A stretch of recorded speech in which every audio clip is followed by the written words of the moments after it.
Hello, everyone, and welcome back to Nightmare Narratives. I can picture some of you already in bed, maybe some of you just getting home from work. Wherever you are, whatever time it is, I'm glad you're here. If this helps you relax or sleep, please like and subscribe. It means a lot. Now let's get you comfortable, and I'll tell you tonight's story. My name is Frank Millstone, and I've been a ranger in the Great Smoky Mountains for 13 years. In all that time, I never believed the old Cherokee warnings about hungry mountains. I should have listened. It was October 1962, unseasonably warm for the season. The morning mist clung to the trees longer than usual, and something felt off about the whole mountain. Birds weren't singing. Even the insects had gone quiet. After 13 years walking these trails, you learn to notice when nature holds its breath. I was patrolling the remote sections near Cataract Falls, about 15 miles from the nearest road. My radio crackled with static as I checked in with headquarters. "This is Ranger Millstone, Sector 7 clear," I reported, adjusting my Coleman lantern on my belt. The response came back fuzzy, but I caught enough to know all was quiet elsewhere in the park. At 41, I'd seen plenty of strange things in these mountains. Hikers getting lost, weather turning deadly without warning, bears acting aggressive. My grandfather used to tell stories about these hills. He'd been a moonshiner back in the day, knew every hollow and ridge. He always said the Cherokee knew things about this land that white folks never would. "Respect the mountain," he'd tell me, "or it'll teach you respect the hard way." I'd grown up here, third-generation Appalachian. After Korea took some shrapnel in my leg, I came home with a limp and a need for quiet. The mountains gave me both. My wife passed 3 years back, and my teenage daughter Sarah lives with my sister down in Gatlinburg now. These trails became my family, my purpose. That morning, I was investigating reports from a family who'd camped near the falls 2 nights prior. They'd called the ranger station in a panic, talking about hearing the mountain breathe. Deep rumbling sounds coming from underground, they said. The father swore the ground vibrated under their feet. Probably just settling. I'd told my partner Jake when the report came in. October's when the ground shifts with the temperature changes. But as I hiked toward their former campsite, my boots crunching on fallen leaves, I couldn't shake the feeling that something watched me. The trees seemed to lean in closer. My compass needle wavered, which was odd. It had always been reliable. When I reached the spot where the family had camped, I stopped cold. Their campsite was still there, tents perfectly set up, camping gear neatly arranged around a cold fire pit. But no people. Like they'd just vanished into thin air. I called out, "Hello? Anyone here?" My voice echoed strangely, seeming to fall into the earth instead of carrying through the trees. That's when I saw it. About 10 feet from their main tent was a circular depression in the ground, maybe 6 feet across. The edges were perfectly smooth, like someone had used a giant cookie cutter. I knelt down and touched the rim. The soil felt warm, even though the morning air was cool. I pulled out my field notebook and sketched the depression, noting its size and location. 13 years of ranger training kicked in. Document everything, look for logical explanations. Could be a sinkhole. These limestone mountains were full of caves and underground water. Maybe the ground just gave way, but sinkholes aren't perfectly round, and they don't leave warm soil. I keyed my radio. "Base, this is Millstone.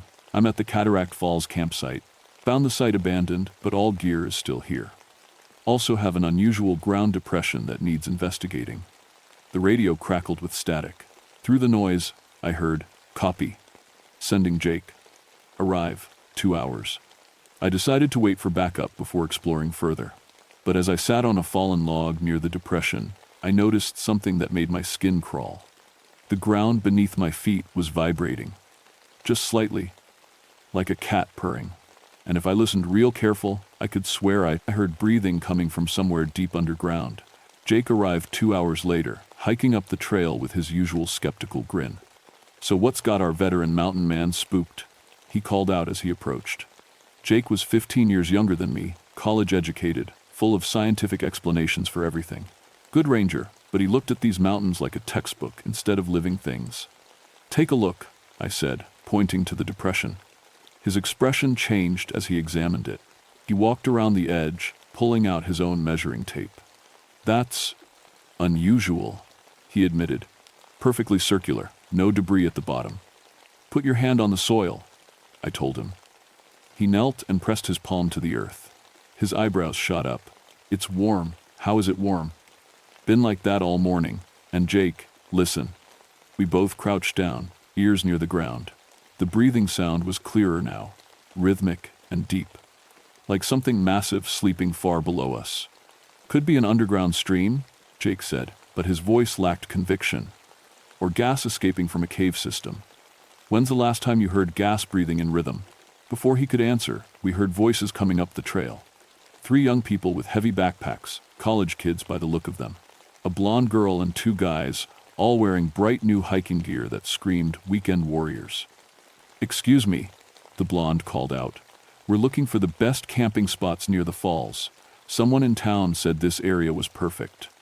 I stood up, blocking their view of the depression. I'm sorry, but this area is closed for geological assessment. You'll need to camp at least 2 miles downstream. Geological assessment? One of the guys asked. What happened?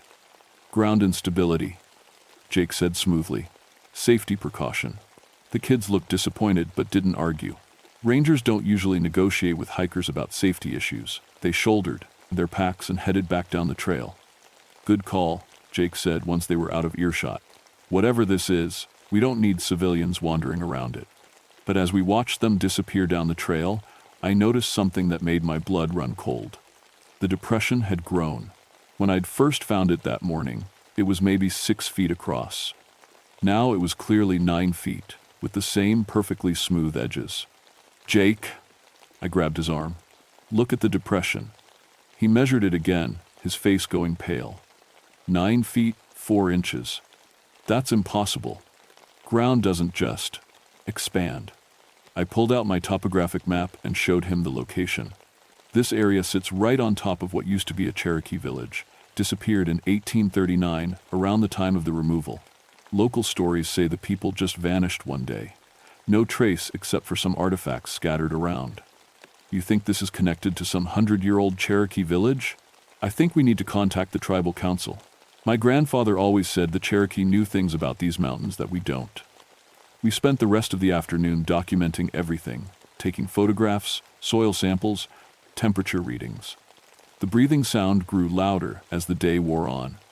By evening, it was clearly audible from 20 feet away. As the sun started setting, we made camp about 50 yards from the depression. Jake wanted to stay overnight, observe any changes. I radioed our position to headquarters and settled in for what I hoped would be a quiet night. It wasn't. Around midnight, I woke to Jake shaking my shoulder. Frank, you need to see this. The depression now glowed with a faint, pale light. Not electric light, don't mice, something organic like foxfire or phosphorescent fungi. And the breathing had changed. Instead of the steady rhythm we'd heard all day, it now came in short, urgent pants. It's like it's excited, Jake whispered. That's when we heard the screaming, high-pitched, terrified screaming coming from somewhere underground. Human screaming. I grabbed my flashlight and ran toward the sound. The screaming was definitely coming from inside the depression. I shone my light down into it and saw something that defied everything I thought I knew about the world.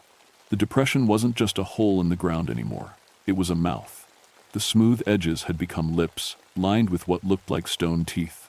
And 40 feet down, barely visible in my flashlight beam, were the 3 college kids we'd sent away earlier. They were alive, standing on a narrow ledge, looking up at us with terror in their eyes. Help us, the blonde girl screamed. Something grabbed us. The ground just opened up and swallowed us. Jake stood beside me, his mouth hanging open. That's impossible, he kept muttering. That's completely impossible. But impossible or not, those kids were trapped. And as I watched, the stone lips began to slowly close. I didn't hesitate. 13 years of ranger training kicked in. People in danger come first, figure out explanations later. Jake, get the climbing gear from my pack, now. While Jake scrambled for the rope and harnesses, I called down to the kids, stay calm, we're going to get you out. The blonde girl, she'd told us her name was Amy, looked up with tears streaming down her face. It's alive, she sobbed. The whole mountain is alive. We set up camp downstream, like you said, But then the ground started shaking, and we ran back this way. That's when it opened up and pulled us in. One of the guys, a tall kid with sandy hair, pointed to the walls around them. There are things down here. Old things. Bones and artifacts, and... He shuddered. I think we're not the first people this has happened to. I rigged up a hasty rappelling system using a sturdy oak tree as an anchor point. I'm coming down, I called. Jake, you stay up top and manage the rope. Frank, this is insane. Jake hissed. We should call for backup, get a full rescue team. No time, look. The stone lips were definitely closing, maybe an inch every few minutes. In an hour, maybe 2, that opening would be sealed shut. I clipped into the rope and started my descent into what I was already thinking of as the mountain's mouth. My flashlight beam revealed more details that made my skin crawl. The walls weren't just earth and stone, they were carved with symbols I didn't recognize. Cherokee writing, maybe, but older. Much older. As I descended, the breathing sound got louder. It was coming from deeper in the cavern, beyond where the kids were trapped. Something huge was down there, something that had been sleeping until now. I reached the ledge where the 3 college students huddled together. The space was about 6 feet wide and maybe 10 feet long, big enough for all of us, but barely. Is anyone hurt? I asked, doing a quick visual check. Just scared, said the sandy-haired kid. I'm Mike, by the way. That's Amy and Derek, he pointed to his companions. Derek, a shorter kid with dark hair, grabbed my arm. Ranger, you have to see this. He led me to the back of the ledge, where his flashlight illuminated a horrifying sight. The cavern extended much deeper than I'd thought, and it was full of people, dozens of them, maybe hundreds, all standing perfectly still in alcoves carved into the stone walls. They looked like they were sleeping standing up, but their clothes. Some wore modern hiking gear, others had clothing from decades past. I saw a woman in a 1940 dress, a man in what looked like a World War I uniform. They're not dead, Amy whispered. Watch their chests. They're breathing, but real slow, like they're hibernating. I shined my light on the nearest figure, a middle-aged man in 1950 camping gear. His chest rose and fell maybe once every 30 seconds. His eyes were closed, his face peaceful. How long have they been here? Mike asked. Before I could answer, a voice echoed through the cavern. Not human. Something older, speaking in a language I didn't understand but somehow knew was Cherokee. The words seemed to come from the stone itself. Then, impossibly, I understood. Not the words, but the meaning. Like the voice was speaking directly into my mind. Asterisk, the disrespectful ones sleep until they learn respect. The mountain feeds on those who take without giving, who walk without reverence. Asterisk. The voice paused, and I felt its attention focus on me like a physical weight. Asterisk, you are different, mountain-born. Your blood knows these stones, but these others. Asterisk, the breathing sound grew louder, more agitated. The stone lips above us closed another inch. We have to get out of here, I said. Now, I called up to Jake. Send down 3 more harnesses, fast. Frank, what's happening down there? I can hear voices, but they're not coming from you guys. Just send the gear. As Jake lowered the equipment, the voice spoke again, this time in accented English. Asterisk. Why do you protect the wasteful ones, mountain son? They came to my sacred places with loud voices and careless feet. They scattered their trash and showed no gratitude. The mountain hungers for such as these. Asterisk, I looked at the 3 college kids. They were terrified, but they were also just young people who'd made a mistake. They didn't know, I called out to the cavern. They meant no disrespect. A sound like laughter made of grinding stone echoed around us. Asterisk, ignorance is not innocence, but you. You carry the old blood. Your grandfather walked these paths with proper reverence. For his sake, I will test them. Asterisk. The ledge beneath our feet began to crumble. Move, I shouted, pushing the kids toward the ropes as the stone gave way. We clipped in just as our refuge collapsed into the deeper darkness below. Now we hung suspended in the mountain's mouth, 40 feet from safety. With the stone lips closing overhead and something ancient and hungry stirring in the depths beneath us. And that's when I remembered what my grandfather had told me about dealing with the old spirits of these mountains. You don't fight them, you don't run from them. You talk to them in the old way, with respect and humility. Great Spirit, I called out in Cherokee, using words my grandfather had taught me as a child. I ask for mercy for these young ones. They are like children who don't know better. Allow me to teach them the proper way. The closing of the stone lips slowed, then stopped. Asterisk, speak, mountain son. But know that the mountain's patience grows thin.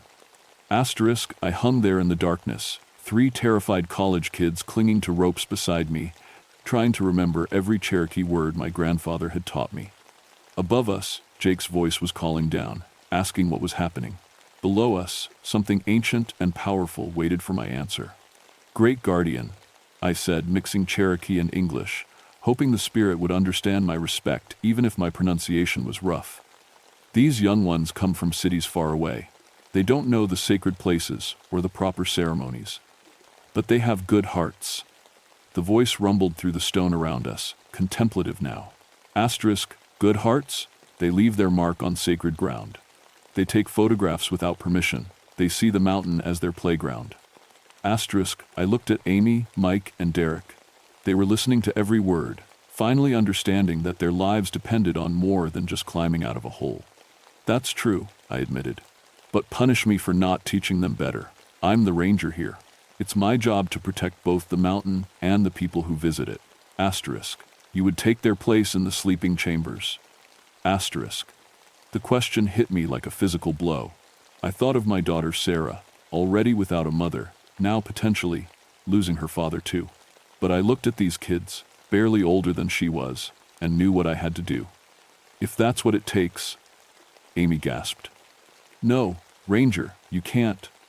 Quiet, I told her gently. Then louder, Great Spirit, I offer myself in exchange for their lives, but I ask one thing in return. Asterisk, speak. Asterisk, let me teach them first. Let them understand what they've done wrong, so they can go back to their world and teach others about respecting sacred places. The cavern fell silent except for the sound of breathing. Ours, quick and panicked, and the mountains, slow and deep. Finally, the voice spoke again, but now it sounded different. Younger somehow, and sadder. Asterisk, you speak like your grandfather, mountain son. He was the last white man to understand the old agreements. When the Cherokee were driven from this land, I made a promise to guard their sacred places. For generations I have kept faith. But the people who come now, they have forgotten how to listen. Asterisk images flooded my mind, not my own memories, but the mountains. I saw Cherokee families living in harmony with the land for centuries.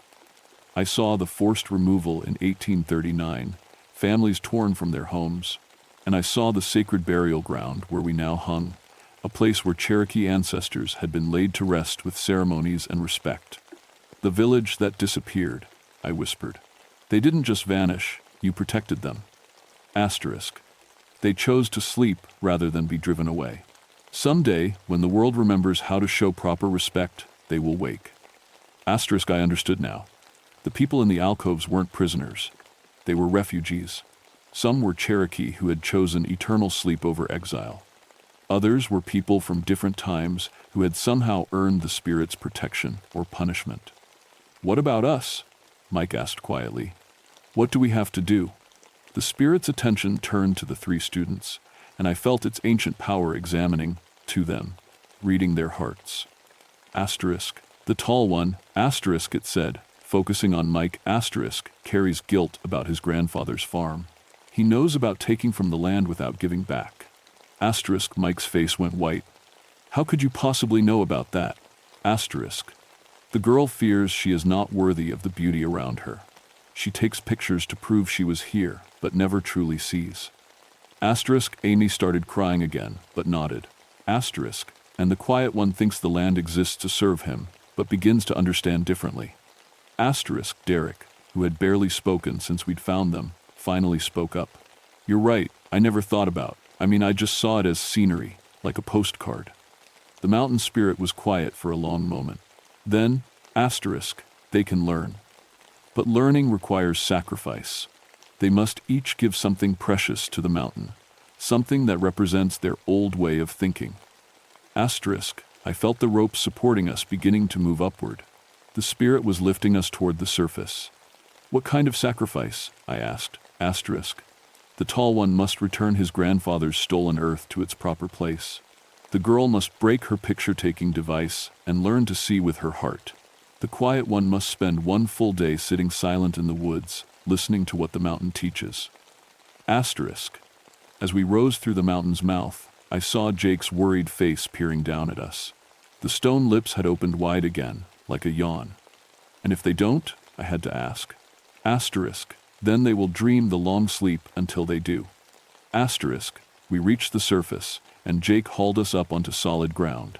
The depression in the earth was still there, but now it looked like a natural sinkhole again. No stone lips, no carved symbols. Just earth and rock. Frank, Jake said, grabbing my shoulder, what happened down there? You were gone for 20 minutes, but I could hear voices, and the ground was shaking, and, Jake, I interrupted, we need to close this area, permanently. Put up barriers, reroute the trails. This is a sacred burial ground, and it needs to be left alone.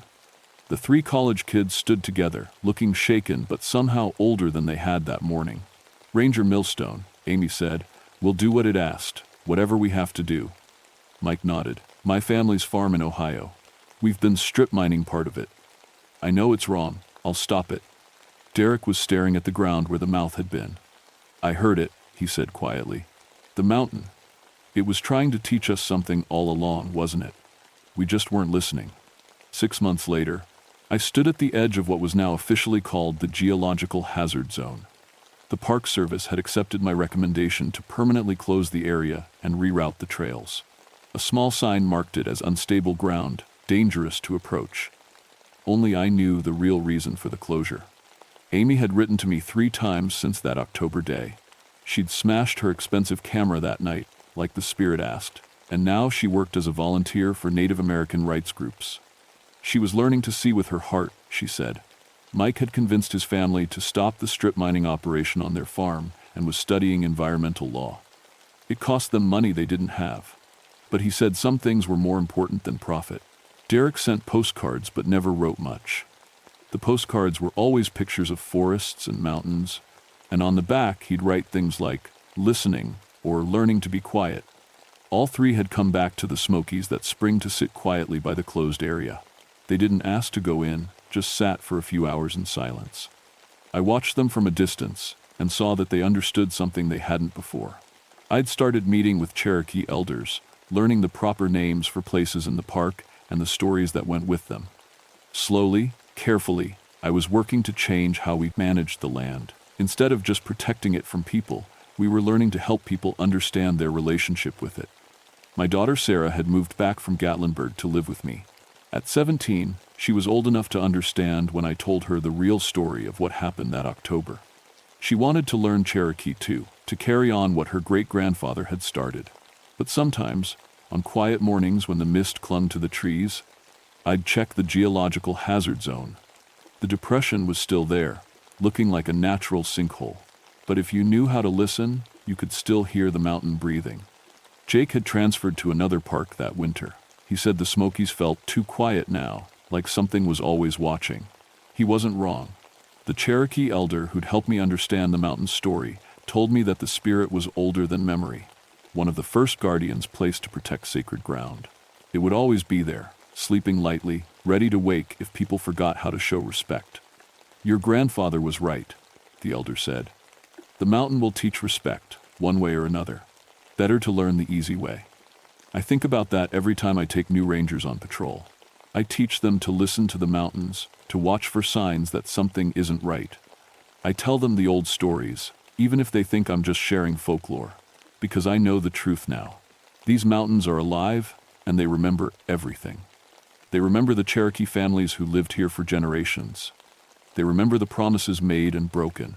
They remember every person who walked these trails with respect, and everyone who didn't. And in the quiet places, in the deep woods where the tour buses never go, they're still watching, still teaching, still protecting what's sacred. The mountain's mouth is closed now, but it's not gone. It's just waiting, patient as stone, for the next lesson it needs to teach. Respect the mountain, my grandfather always said. Now I know why.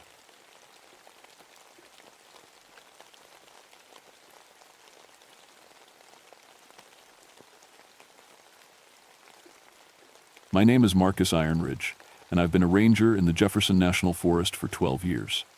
Before that, I spent 3 years in Vietnam, which is something I don't talk about much. The mountains here in Virginia are my therapy, always have been. Every trail I walk, every tree I mark, every lost hiker I find, it all helps push back the memories of the war. I'm 39 now, divorced, and I see my daughter Emily every other weekend. I live in a small cabin, about 5 miles from the ranger station, and most days, that's exactly how I like it. Quiet. Peaceful. Just me and the mountains. People around here know me as the guy who doesn't believe in ghost stories. When hikers come back with tales about strange things in the woods, I always have an explanation. Shadows on rocks, bears standing up, owls making weird sounds. In 12 years, I've never seen anything I couldn't explain with common sense and a little wilderness knowledge. That all changed in October of 1981. It was a Tuesday morning when the first call came in. I was at the station, fixing a broken axe handle, when Sally from dispatch radioed me. Marcus, we've got 3 different groups reporting something strange up on Mount Pleasant. What kind of strange? I asked, not really worried. Mount Pleasant was part of an old Cherokee hunting ground, and people loved to make up stories about it. They all say the same thing, some kind of huge person walking between the ridges. They say it was moving too fast, covering miles in just a few minutes. I laughed. Sally, it's probably just a big guy out for a hike. Maybe he's in really good shape. Marcus, they said this thing was 8 feet tall. I stopped laughing. 8 feet was bear territory, not human. And if a bear was walking around on its back legs in the middle of the day, that meant it was sick or injured. Dangerous. I'll check it out, I said. I grabbed my gear, CB radio, first aid kit, trail tools, and the compass I'd carried since Vietnam. It was a clear day, perfect October weather. The leaves were bright red and gold, and you could see for miles across the valleys. If something big was out there, I'd spot it easy. The drive to Mount Pleasant took 40 minutes. I parked at the north trailhead and started hiking up. The trail was quiet, too quiet. I'm used to hearing birds, squirrels, the usual forest noise. But that day, it felt like everything was holding its breath. About 2 miles in, I found the first footprint. It was in a muddy spot beside the trail, and when I saw it, I stopped dead. The print was at least 18 inches long, bigger than any boot I'd ever seen, and the stride length between prints was 6 feet. Nobody walks with steps that long. Nobody human, anyway. I knelt down and looked closer. 5 toes, just like a person. But the depth of the print suggested something incredibly heavy. I took out my pocket camera and snapped a few pictures, then kept walking. That's when things got really weird. About 50 yards further up, I found handprints on a tree. They were pressed into the bark about 12 feet off the ground, as if something had reached up and grabbed the trunk. The hands were huge, twice the size of mine. My CB radio crackled. I pulled it out, expecting Sally's voice. Instead, I heard something that made my skin go cold. It was voices speaking in a language I didn't know, rhythmic, old-sounding. It went on for about 10 seconds, then cut off to static. "Sally?" I called into the radio. "Sally, are you there?" Nothing but static. I kept hiking, but my hand stayed near the knife on my belt. The trail wound up the ridge, and I checked my watch every few minutes. Something felt off about time itself, like I was walking faster than I should be, covering ground too quickly. At the top of the ridge, I met David Walkingstick, the Cherokee tribal liaison who sometimes helped us with historical sites. He was standing at the overlook, staring across the valley at the next ridge over. "Marcus," he said, not looking at me, "you see it?" "See what?" He pointed. "There." I looked across the valley. The next ridge was at least 3 miles away, and standing on top of it, clear as day, was a figure. Even from that distance, I could tell it was massive, way too tall to be a person. As I watched, the figure took a step. But it didn't step forward along the ridge. It stepped times between times ridges, like the mountains were stepping stones and the valley didn't exist. 1 second, it was 3 miles away. The next second, it was on a ridge a mile to the south. "What the hell?" I whispered. David finally looked at me. His face was serious, scared even. "You never believed in the old stories, did you, Marcus?" "No," I said, my mouth dry. "I never did." "You better start," he said. Because the Ridge Walker is back, and something's made him very, very angry. David and I hiked back down together. He didn't say much, which wasn't like him. Usually, he'd talk about history or plants or his grandkids. But that day, he just walked, his face tight with worry. When we got to my truck, he finally spoke. "There's a meeting tonight at the tribal center. You should come." "David, I need to file a report about." "About what?" he interrupted. "About something that walks between mountains? They'll think you're crazy. Come to the meeting first. Then decide what to tell your bosses." He was right. I drove back to the station and told Sally I was following up on the reports, but I didn't mention what I'd seen. I couldn't. I didn't even believe it myself. That evening, I drove to the tribal center. It was a small building near Cherokee, about 30 minutes from my cabin. Inside, about 15 people sat in a circle, elders mostly, but a few younger folks too. David introduced me. "This is Marcus Ironridge. He's a good man. He saw the walker today." An old woman named Mary spoke first. Her voice was soft but strong. "The Ridge Walker appears when sacred places are threatened. He's been gone for many years, but now he's back." She looked at me. "What do you know about Mount Pleasant, Marcus?" "It's part of the National Forest," I said. "Used to be Cherokee hunting grounds, I think." "Not just hunting grounds," Mary said. "It's where our warriors went for vision quests, where they spoke to the spirits. There are burial sites up there, old ones, sacred ones." A younger man named Thomas leaned forward. "There's a development company that wants to build a resort on Mount Pleasant. They got approval last month. Construction starts Monday." My stomach dropped. "Where exactly?" "The North Ridge," Thomas said. "Right where you found those prints today." Mary continued.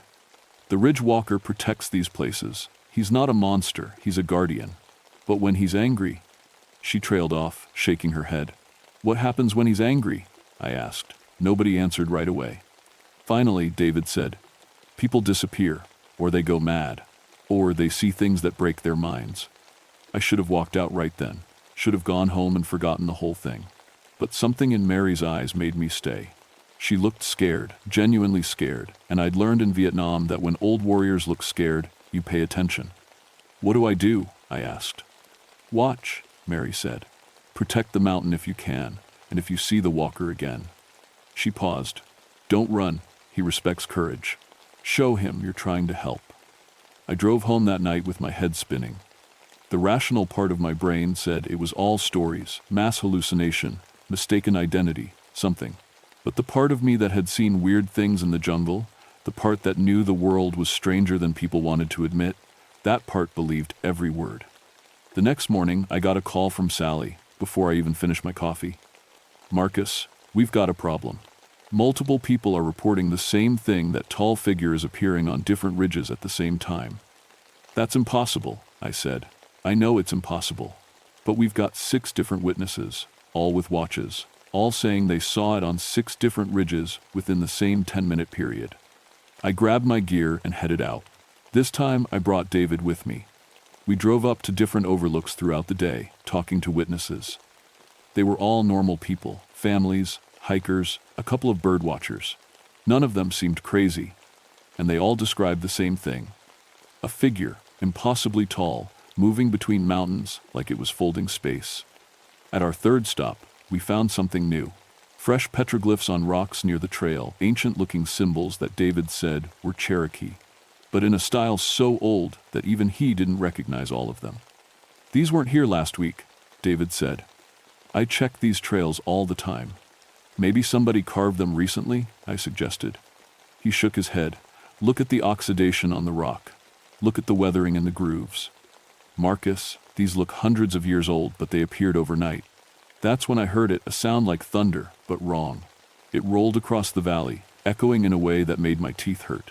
Every bird in the forest went silent. The wind stopped. David grabbed my arm. "He's close." We stood there, frozen, listening. The thunder sound came again, and this time I realized it wasn't thunder at all. It was footsteps. Massive, ground-shaking footsteps. Something moved in the trees about 100 yards away. I saw it between the trunks, a shape too tall, too thin, moving in a way that hurt to watch. It didn't walk like a person or an animal. It flowed. like water running uphill. My radio crackled to life. That same ancient language poured out, words I couldn't understand, but that made my head swim. The voice was deep, old, and sad, so sad it made my chest ache. Then, just as quickly, it was gone. The bird sounds came back. The wind picked up. David and I stood there, breathing hard, not saying anything. Finally, I managed to speak. "We need to stop that construction." "How?" David asked. "It's all legal. The company bought the land rights years ago." "Then we need to make it illegal," I said. "There has to be a way." David looked at me with something like hope in his eyes. "If we find proof of burial sites' archaeological evidence, we could get a federal protection order. But we'd need to find it before Monday." "How long do we have?" 3 days, David said. "We have 3 days to save that mountain." That night, I couldn't sleep. Every time I closed my eyes, I saw that thing moving through the trees. I kept hearing that sad, ancient voice on my radio.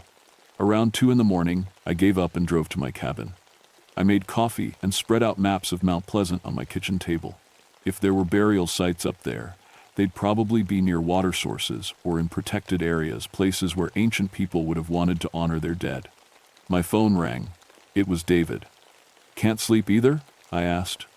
"Mary wants to do a ceremony tomorrow night," he said. "She thinks if we show respect, the walker might guide us to what we need to find."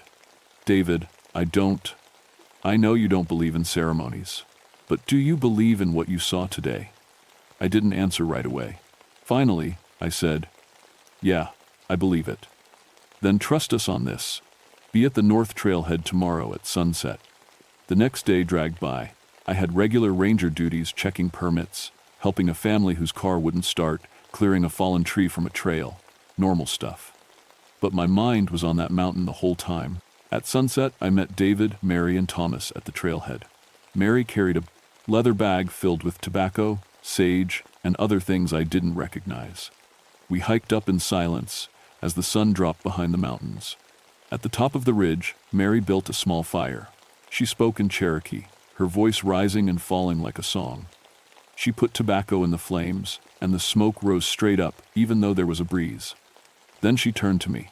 "Marcus Ironridge, you carry pain from war. You understand sacrifice. The walker will see this in you. Open your mind to him." I wanted to argue, but something stopped me. Maybe it was the way the smoke moved. Maybe it was the absolute silence of the forest around us. Or maybe I just needed to believe in something bigger than myself again. Mary gave me a cup of bitter tea. I drank it. The world shifted. I can't explain it any better than that. One moment I was sitting by a fire on a mountain ridge, and the next moment I was somewhere else. Still on the mountain, but different. The trees glowed from inside. The rocks pulsed with slow, ancient rhythms. And the distances between the ridges looked thin, like paper that could fold. A figure stood on the ridge across from me. The walker. But now I could see him clearly. He wasn't a monster. He was a man, or had been, once. Incredibly tall, yes, but human-shaped. His skin had the texture of tree bark, and his eyes were old beyond measure. He wore clothes that looked like they were woven from shadows and morning mist. He spoke, and somehow I understood, not with my ears, with something deeper. Asterisk. The earth here is wounded. They dig into sacred ground. They disturb my people's rest. They asterisk. I want to stop them, I said, surprised that I could speak. Show me how. The walker moved, and suddenly I was seeing through his eyes. I saw the mountain as it had been centuries ago, Cherokee warriors sitting in circles, praying. I saw burial sites hidden under particular trees. I saw caves with paintings on the walls. I saw an entire history written into the land itself. Then he showed me what the construction would destroy. Bulldozers ripping through burial grounds, ancient artifacts crushed under concrete, sacred sites buried under parking lots and swimming pools. The walker's sadness washed over me like a wave, but underneath it, I felt his anger too. An anger that could tear the mountain apart. Asterisk, if they will not listen. Asterisk, he said. Asterisk, I will make them leave. But many will suffer. Asterisk. Give me time, I said. Let me try to stop them my way. Give me until Monday morning. The walker studied me. I felt him looking through me, seeing my war memories, my divorce, my struggles with Emily, everything. It should have felt like a violation, but instead it felt like being truly seen for the first time in years. Asterisk, you understand protection. Asterisk, he said finally. Asterisk, you understand what must be defended, even at great cost. I will wait. But if they break ground on sacred soil, I will not be gentle. Asterisk. The vision ended. I was back by the fire, gasping like I'd been underwater. Mary's hand was on my shoulder. Did you see? She asked. I saw, I managed to say. I know where to look. We hiked down by flashlight. I was shaky, exhausted, but my mind was racing.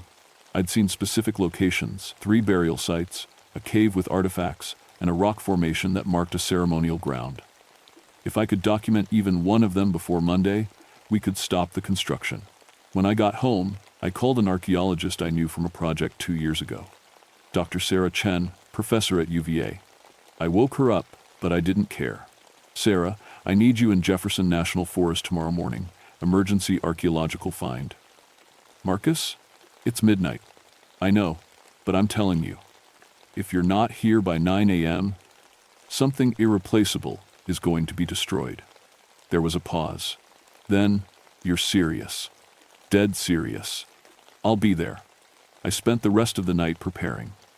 I printed maps, marked locations, gathered my evidence photos.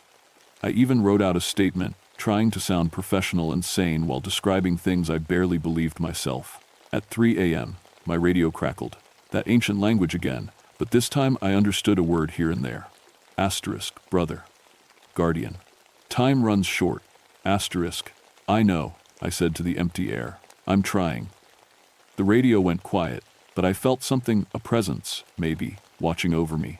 The walker was waiting, hoping I could find another way.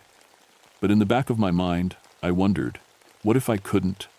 What would happen when those bulldozers rolled up the mountain on Monday morning? I had a feeling I really didn't want to find out. Dr. Sarah Chen arrived at 8:30 Sunday morning with 2 grad students and more equipment than seemed possible to fit in one truck. I met them at the ranger station and showed them my maps. Sarah studied them carefully. Marcus, these locations are incredibly specific. How did you... Does it matter? I interrupted. What matters is whether we can document them fast enough. She looked at me like she wanted to argue, then nodded. Okay, let's move. We hiked up to the first site, a grove of old oak trees that I'd seen in my vision. According to the walker, there were 3 burial sites underneath. Sarah's team used ground-penetrating radar, and within an hour, they'd found them. Oh my God, Sarah breathed, looking at the readings. Marcus, these are old. Really old. Pre-colonial, possibly pre-1400. This is a major find. Can you document it in time to stop the construction? I asked. She checked her watch. We need to notify the state archaeologist, file for emergency protection. If we work through the night, maybe. But we need more evidence. One site might not be enough. We moved to the second location, the cave. It was hidden behind a waterfall, exactly where the walker had shown me.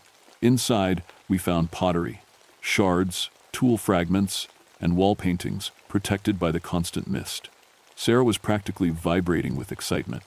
This is incredible. This could rewrite what we know about Cherokee settlements in this region.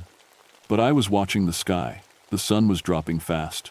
We had maybe 6 hours before the construction crews showed up for an early Monday start. The third site, I said, we need to check the third site. It was the ceremonial ground, a ring of stones on top of the ridge. But when we got there, we found something else too. A construction trailer had already been set up, along with survey markers and equipment. And sitting on a rock, smoking a cigarette, was a man in a suit. He looked up as we approached.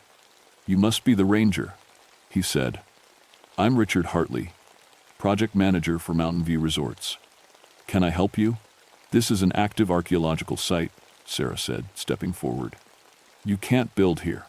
Hartley laughed. Ma'am, we own this land. We have all the permits. And unless you have a court order, we start work in, he checked his watch, about 5 hours. We're filing for emergency protection right now, Sarah said. You do that, Hartley replied. But I'm guessing that paperwork takes a few days to process. We'll have the foundation poured by then. That's when the temperature dropped.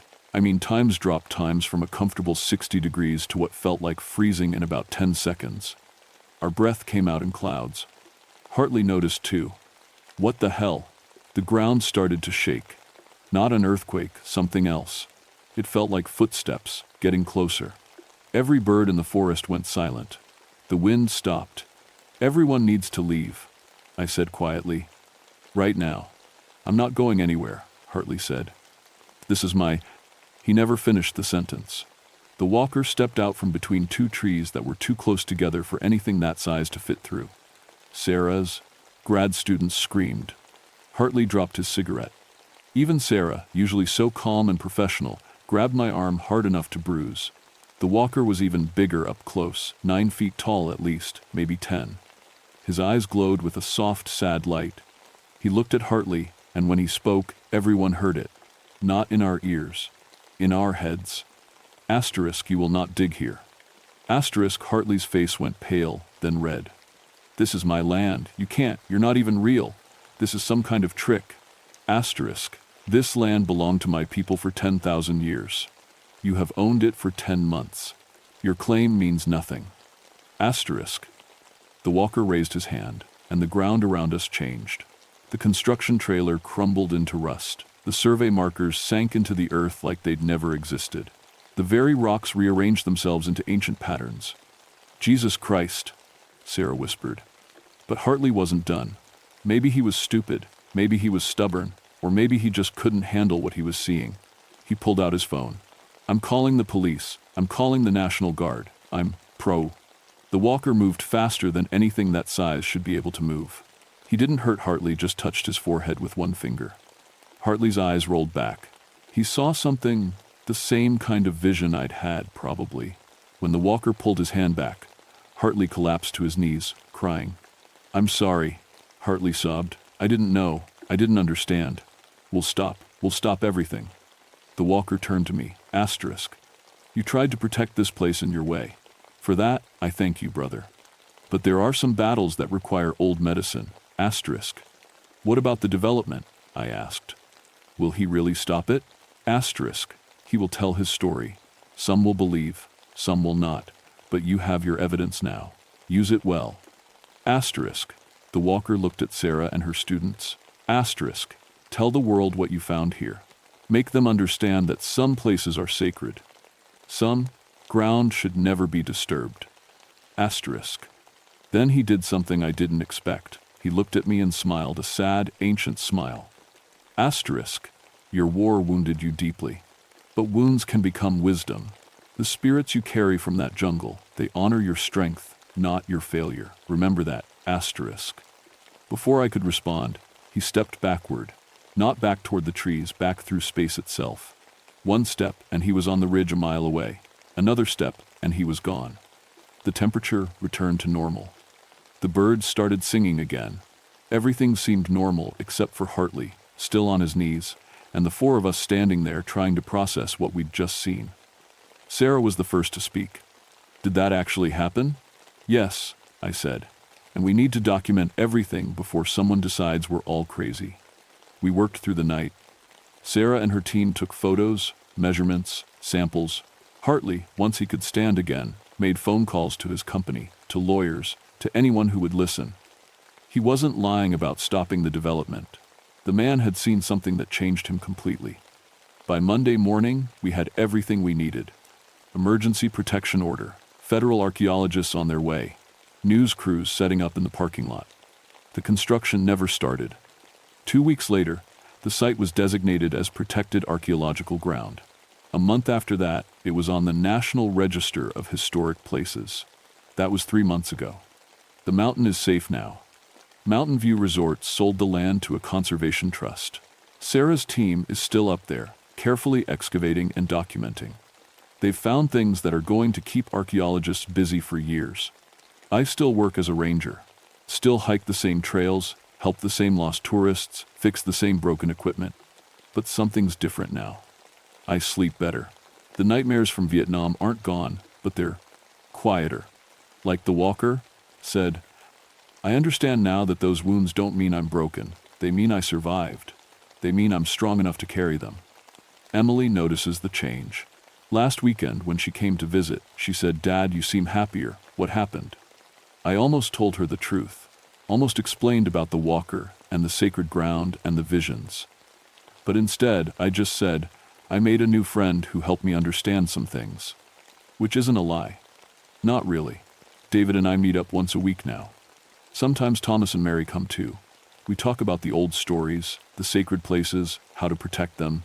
They've taught me Cherokee words, shown me how to recognize ancient sites, explained the history that never made it into textbooks. And sometimes, when I'm out on the trails alone, I feel him, the walker. Not close, he's not haunting me or anything. But I sense him out there, moving between the ridges, watching over his land. My radio still picks up that ancient language sometimes. I'm learning to understand more of it.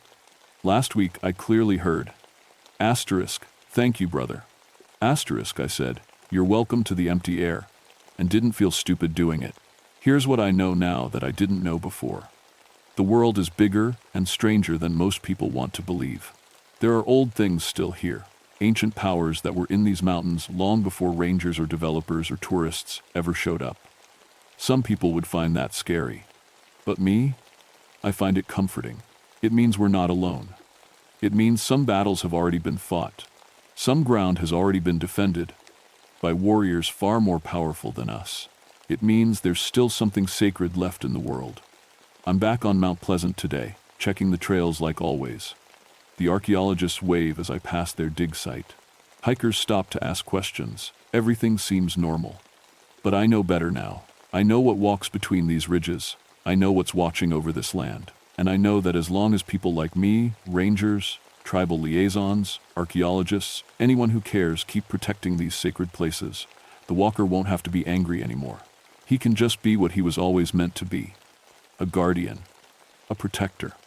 A brother to those of us who understand that some things are worth defending, no matter the cost. I'm hiking back down now, the afternoon sun warm on my face. My radio crackles probably Sally with another lost hiker report. But before her voice comes through, I hear something else. Just for a second. Ancient words. A language old as these mountains. And I smile because now I know what they mean. Asterisk. Walk in peace, brother. The mountain is safe. Asterisk. It is, I say quietly. And I'll make sure it stays that way. Because that's what rangers do. We protect, we serve. We watch over the wild places. Even when those places are watching back.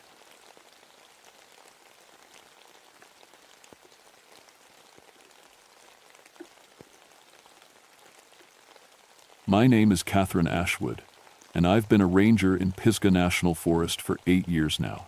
I was the first woman to get the job in this district, which made some of the old-timers grumble at first, but they got over it. Before this, I taught second grade for 5 years. I loved teaching. But something about being out here in the mountains, sharing the forest with kids who'd never seen a real salamander or touched moss growing on ancient rocks, that felt even more right. People around here call me Cat. I'm 31, with auburn hair that frizzes up something awful in the humidity, and freckles that never fade no matter how much sunscreen I wear. I always carry my wildflower identification book in my backpack, along with the usual ranger stuff, first aid kit, whistle, radio, and about a dozen nature guides for the school groups I take out. I never had much interest in settling down and getting married. The forest was enough for me, and the kids I got to be everyone's favorite aunt without the actual responsibility. Every spring, I'd lead groups of excited third graders through the trails, teaching them to identify birds by their calls and showing them where the trilliums bloomed. The area I loved most was around Bloodroot Creek.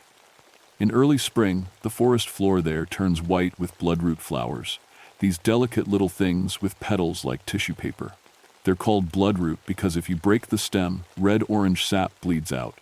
The kids always thought that was fascinating in a slightly gross way. What I didn't know back in April of 1969 was that Bloodroot Creek had a history. A bad one. It started on a Tuesday morning. I was setting up for a field trip with Mrs. Henderson's third grade class from Brevard Elementary. 22 kids, all buzzing with energy, ready to tromp through the woods and hopefully learn something about forest ecology.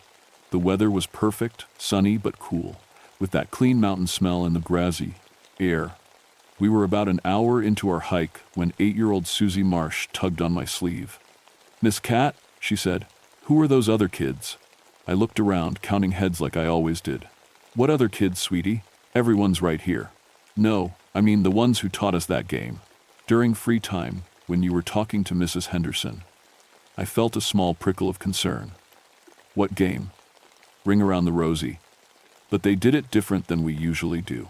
They had different words. She scrunched up her face, trying to remember. Something about ashes and dust, and we all fall down. And they were wearing funny clothes, like old-fashioned dresses and knickers. I thought maybe they were from another school. I glanced at Mrs. Henderson, who shook her head. "There's no other group scheduled today," she said quietly. "Susie, honey, are you sure you saw other children? Maybe you were just playing pretend?" But Susie looked absolutely certain. "They were real, Miss Cat. There were 5 of them. They said they play here all the time."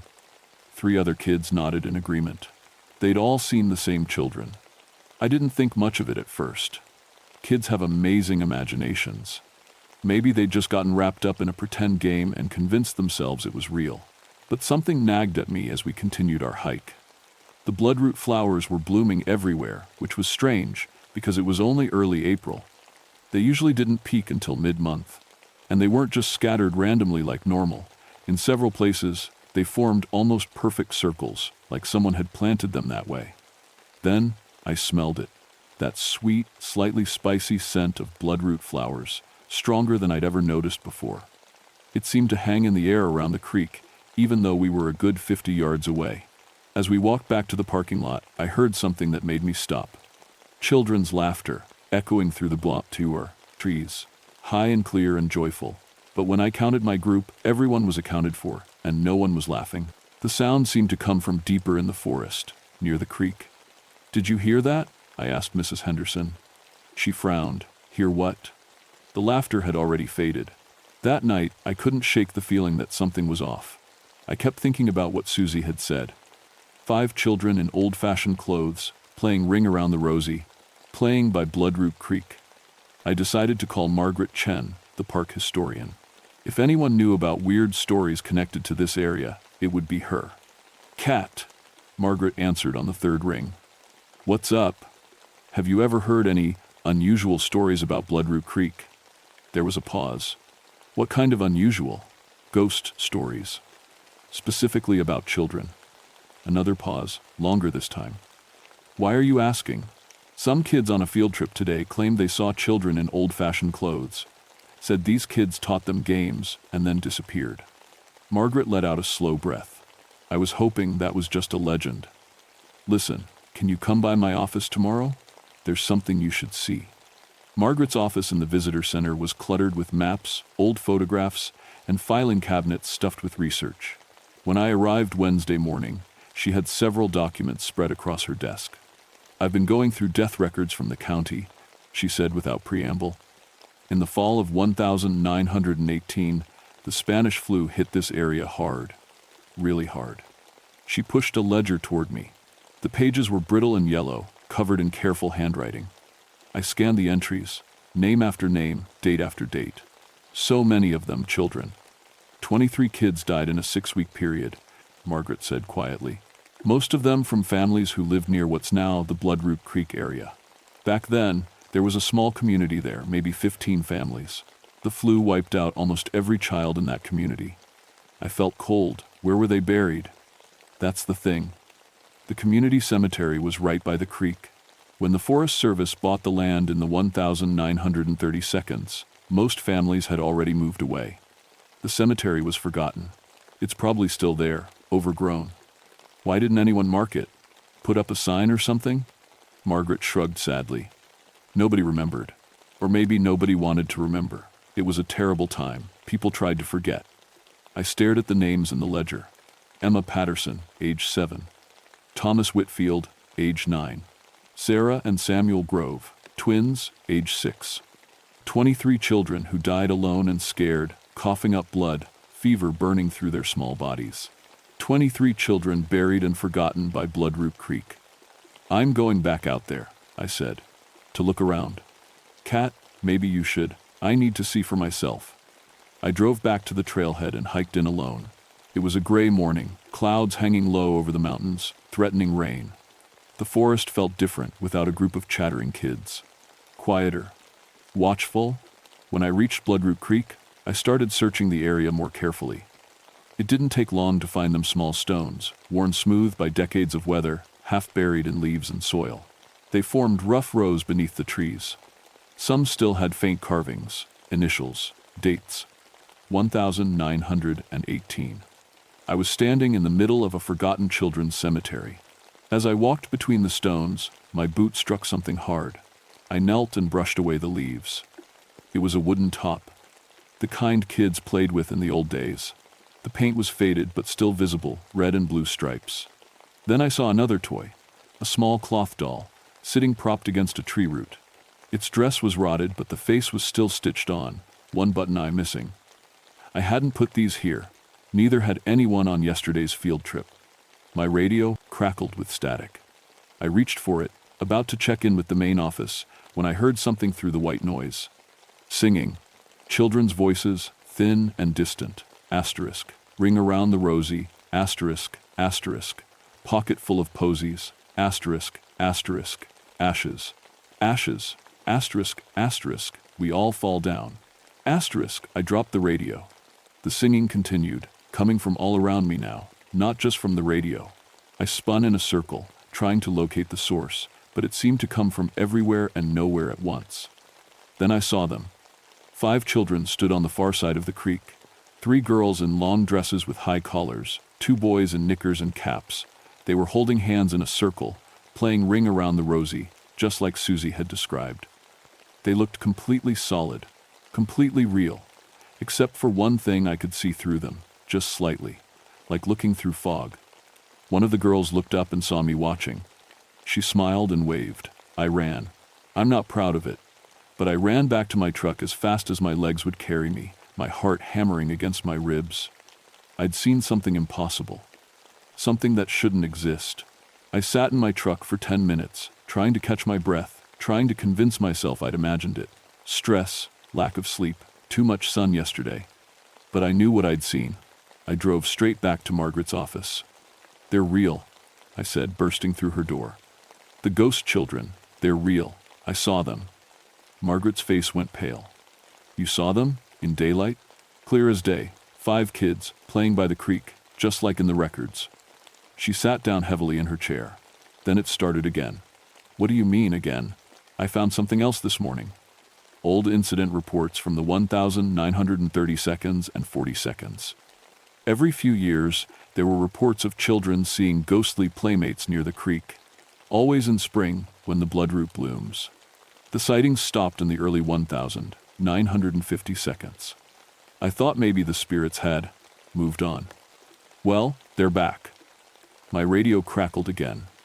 This time it was Steve, another ranger. Cat, you there? Yeah, I'm here. We've got a situation. A couple brought their daughter in. She was hiking near Bloodroot Creek yesterday with her family. Now she's running a fever and complaining that her new friends want her to come back to the forest. Margaret and I looked at each other. I'm on my way, I said. The little girl's name was Emma, the same as one of the children in the 1918 death records.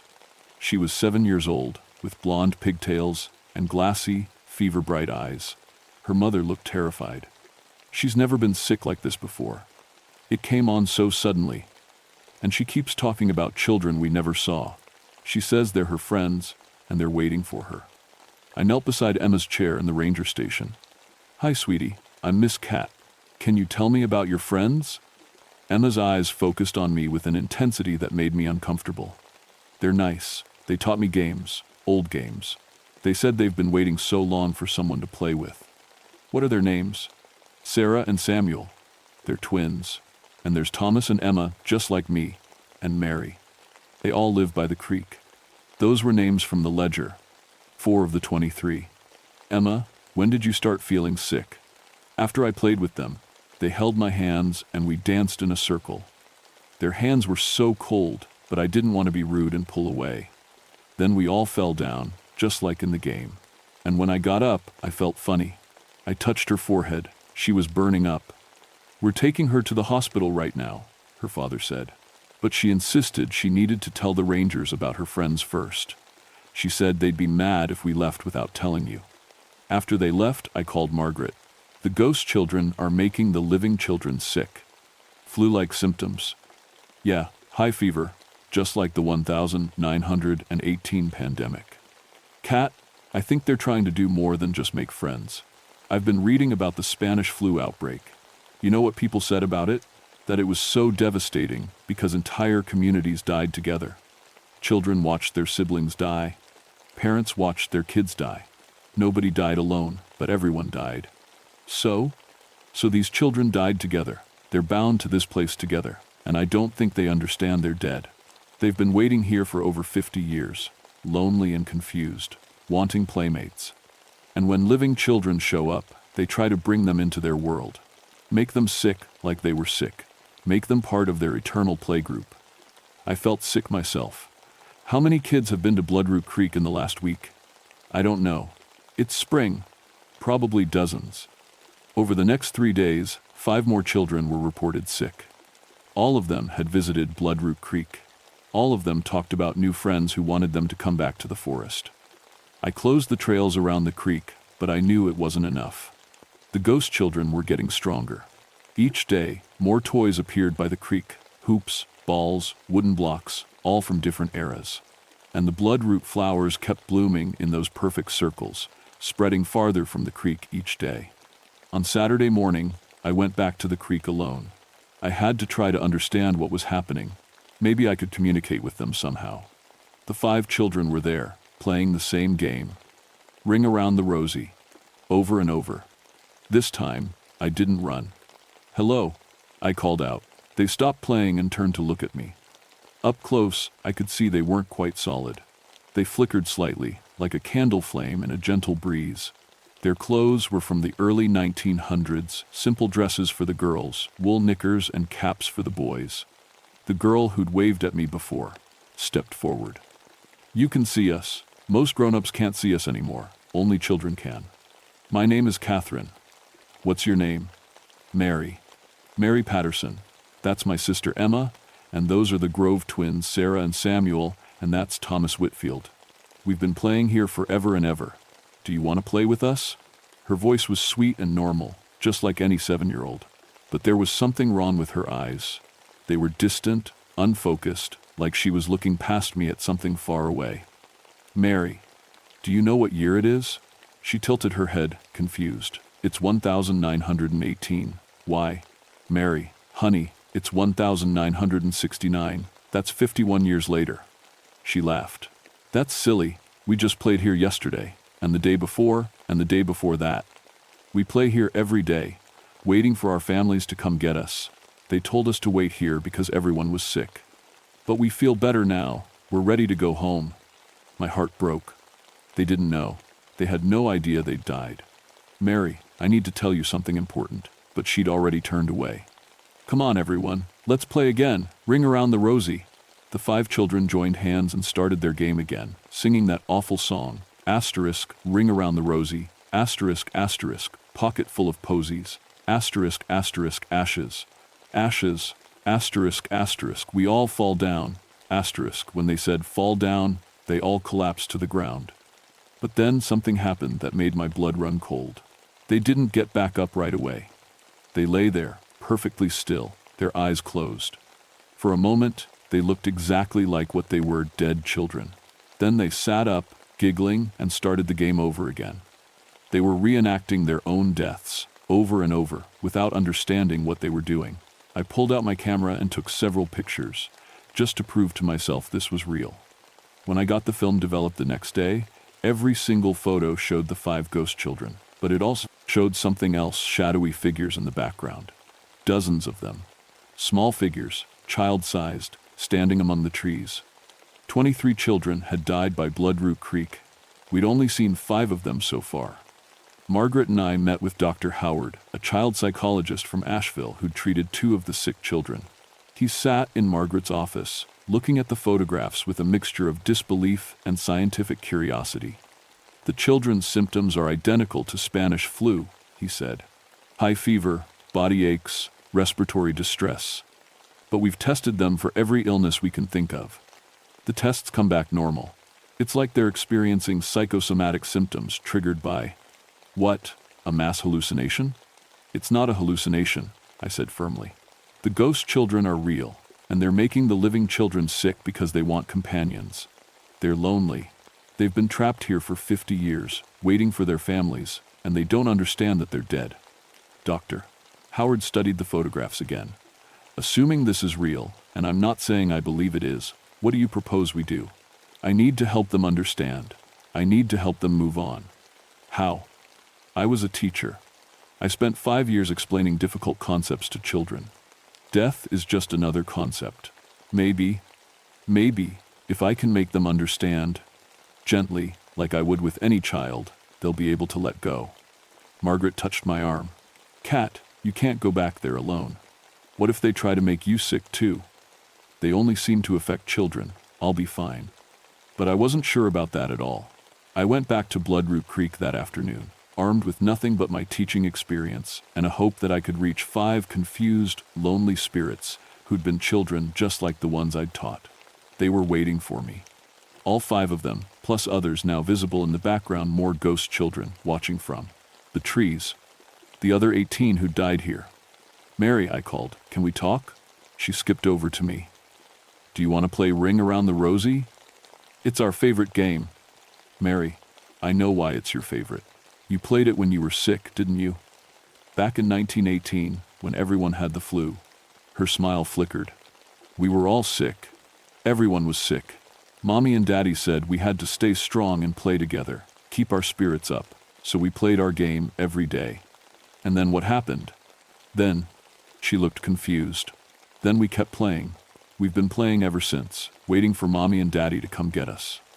I knelt down so I was at her eye level. Mary, honey, I need you to remember something important. After you were sick, do you remember feeling very tired? Do you remember going to sleep and not waking up? Her face crumpled. I don't want to remember that part. I know it's hard, but it's important. You fell asleep, didn't you? All of you did, and you didn't wake up. Emma, the other ghost girl, came closer. We did wake up. We're awake right now. No, sweetie, you didn't wake up. Not the way you think. You died. All of you died from the flu. And your families, they died too. Almost everyone in your community died. They buried you here by the creek in a little cemetery. All 5 children stared at me. The playfulness vanished from their faces. That's not true, Thomas said, his voice shaking. We're not dead. We can't be dead. We're playing. Dead people don't play. Sometimes they do, I said gently. Sometimes, when people die suddenly, or when they're very young, they get confused. They don't understand what happened. They keep doing what they were doing before, waiting for things to go back to normal. But sweetie, things can't go back to normal. You've been waiting here for 51 years. Sarah, one of the twins, started to cry. I want my mommy. I know you do. I know, but your mommy isn't coming, honey. She's gone too. Everyone you knew is gone. It's 1969 now. The world has changed. But you're still here, stuck in 1918, playing the same game over and over. We're keeping our spirits up, Samuel whispered. Like Mommy said. You did a wonderful job. You were so brave. But you don't have to keep your spirits up anymore. You don't have to wait anymore. It's okay to rest now. Mary looked at me with those distant eyes, and for the first time, they seemed to focus. Really focus. We're ghosts? Yes, sweetie. You're ghosts. And we made the other children sick? The new children who came to play with us? You didn't mean to. You were just so happy to have friends again. But yes, you made them sick because you were trying to bring them into your world. The world where you exist. All 5 children looked at each other. Then, slowly, the other 18 ghost children emerged from the trees. 23 spirits, all children, all confused and scared and lonely. One of the older boys, maybe 11, spoke up. What do we do now? Now, I said, fighting back tears. We help you move on. We help you find your families. They're waiting for you. They've been waiting a long time. How do we do that? Mary asked. We're going to play one more game. Ring Around the Rosie. But this time, when we fall down, you're going to let yourselves really fall. You're going to let yourselves go. And you're going to wake up somewhere else, somewhere better, where your families are waiting. Will it hurt? Emma asked. No, baby, it won't hurt. I promise. The 23 ghost children formed a circle. They held hands, some solid, some translucent, all of them scared. I stood in the center. I'll start the song, I said. And when I do, I want you to remember your families. Remember how much they loved you. Remember that they're waiting for you. Can you do that? They nodded. I began to sing, my voice shaky but clear. Asterisk. Ring around the rosy. Asterisk, asterisk, pocket full of posies. Asterisk, asterisk. Ashes, asterisk. Asterisk, we all fall down. Asterisk. The children sang with me, their voices growing stronger. As they sang, they started to glow. Soft light, like moonlight, emanating from each small figure. When we reached, we all fall down, they collapsed to the ground. But this time, they didn't get back up. This time, the light around them grew brighter and brighter until I had to shield my eyes. When I opened them again, the children were gone. The cemetery was just a cemetery now. Quiet, peaceful, empty. I sat down among the forgotten graves and cried. 2 days later, all the sick children recovered. Their fevers broke overnight, and they woke up feeling fine, with no memory of their friends by the creek. I organized a proper memorial service with Margaret's help. We cleared the overgrown cemetery and placed a marker there, in memory of the children of Bloodroot Creek, taken by the influenza pandemic of 1918. We invited the whole community. Dozens of people came, some of them descendants of the families who'd lived here decades ago. We read the names of all 23 children. We planted wildflowers around the graves. The bloodroot flowers stopped blooming in circles. They went back to their natural scattered pattern. I didn't see the ghost children again, but sometimes, when I lead school groups past the cemetery, I hear children's laughter in the distance. Not sad or lonely or desperate, just happy, playing. Margaret created an educational program about the 1918 flu pandemic, teaching local schools about that terrible time in history and the children who died. We made sure their names and their stories wouldn't be forgotten again. The creek area was designated as a memorial wildflower preserve. No more field trips there, just quiet remembrance. As for me, I learned something important that spring. Ghosts aren't always evil or vengeful. Sometimes, they're just confused. Sometimes they're just children who don't understand what happened to them. Sometimes they just need someone to explain, gently and kindly, that it's okay to let go. I still carry my wildflower identification book on every hike. But now, I also carry a small photo in my wallet, one of the pictures I took that day by the creek. 23 ghost children, playing in the forest, waiting for someone to finally help them understand. They're at rest now, but I'll never forget the lesson they taught me. That every spirit, even the scary ones, deserves compassion and understanding. That sometimes, the most frightening things are just sad things that nobody took the time to understand. Every spring, when the bloodroot blooms, I visit that little cemetery. I make sure the memorial marker is clean and the wildflowers are thriving. And sometimes, just for a moment, I think I see children playing among the trees. But they're not trapped anymore. They're not waiting. They're just children, the way children should be, free and happy and finally at peace. I'm still a ranger, still leading field trips, still teaching kids about the forest. But now I also teach them about the children of Bloodroot Creek, about remembering the past and honoring those who came before. Because the scariest thing isn't ghosts, the scariest thing is forgetting, and we won't forget them anymore. My name is Catherine Ashwood, and this is my story. Every word of it is true.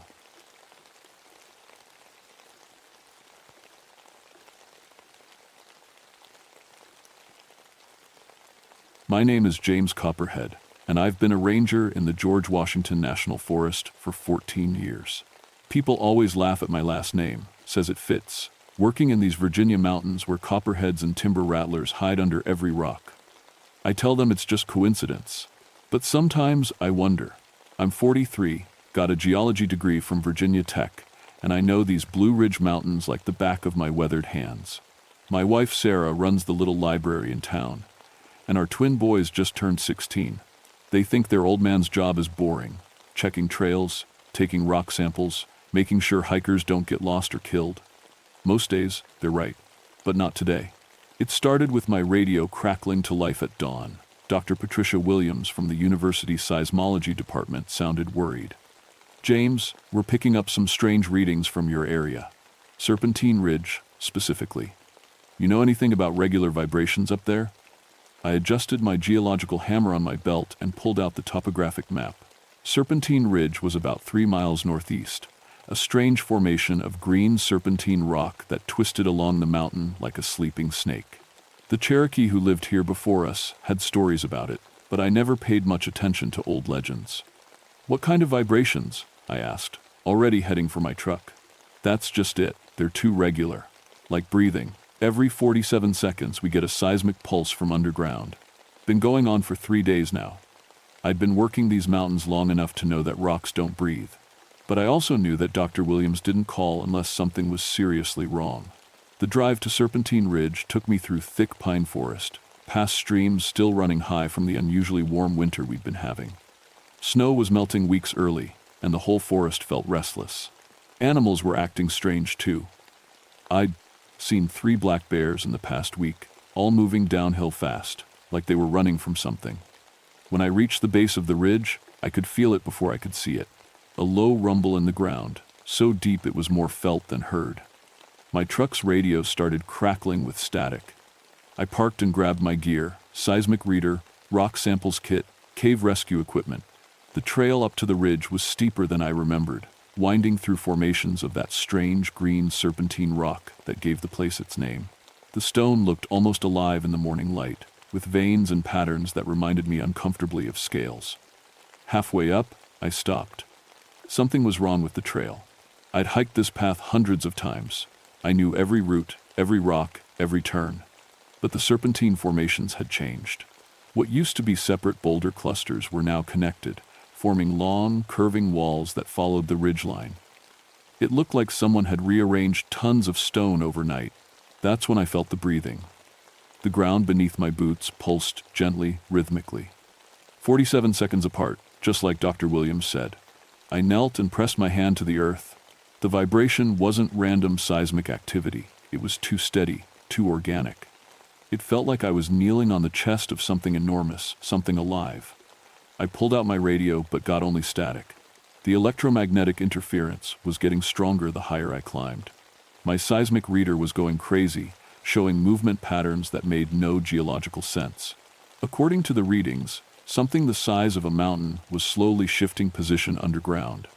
The smell hit me near the top of the ridge, musty and ancient, like the shed skin of some massive snake. I'd found plenty of snake skins in these woods, but nothing like this. This smell was bigger, older, and it made my skin crawl. At the summit, I found the impossible. Carved into the solid serpentine rock was a track. Not a footprint or tire mark. A track like a gigantic snake had slithered across the stone, leaving deep grooves and what looked like scale impressions in rock that should have been too hard to mark. The track was 3 feet wide and led along the ridge toward a cave opening I'd never seen before.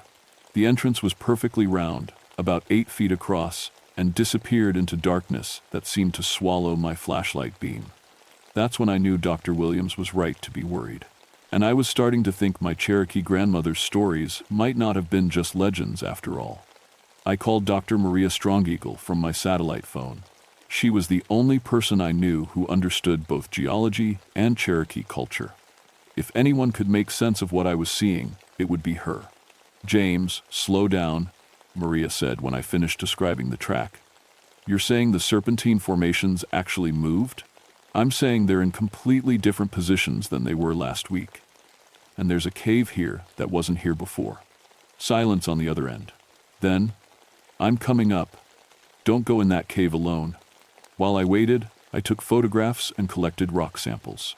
The serpentine stone felt warm to the touch, even though the morning air was cold. When I pressed my ear to the rock, I could hear something like a heartbeat, deep and slow. The breathing rhythm was getting stronger. Every 47 seconds, the whole ridge would pulse slightly. It was so gentle that someone not looking for it might miss it. But once you felt it, you couldn't ignore it. Maria arrived 2 hours later, breathing hard from the climb. She was my age, with graying black hair and the kind of steady eyes that came from years of looking at rocks and understanding what they meant. But when she saw the track, her face went pale. "My grandmother told me stories," she said quietly, "about the great serpent that sleeps in the backbone of the mountains. She said it was responsible for creating the Appalachian Ridge, and that it still controlled the earthquakes and tremors that shake the earth."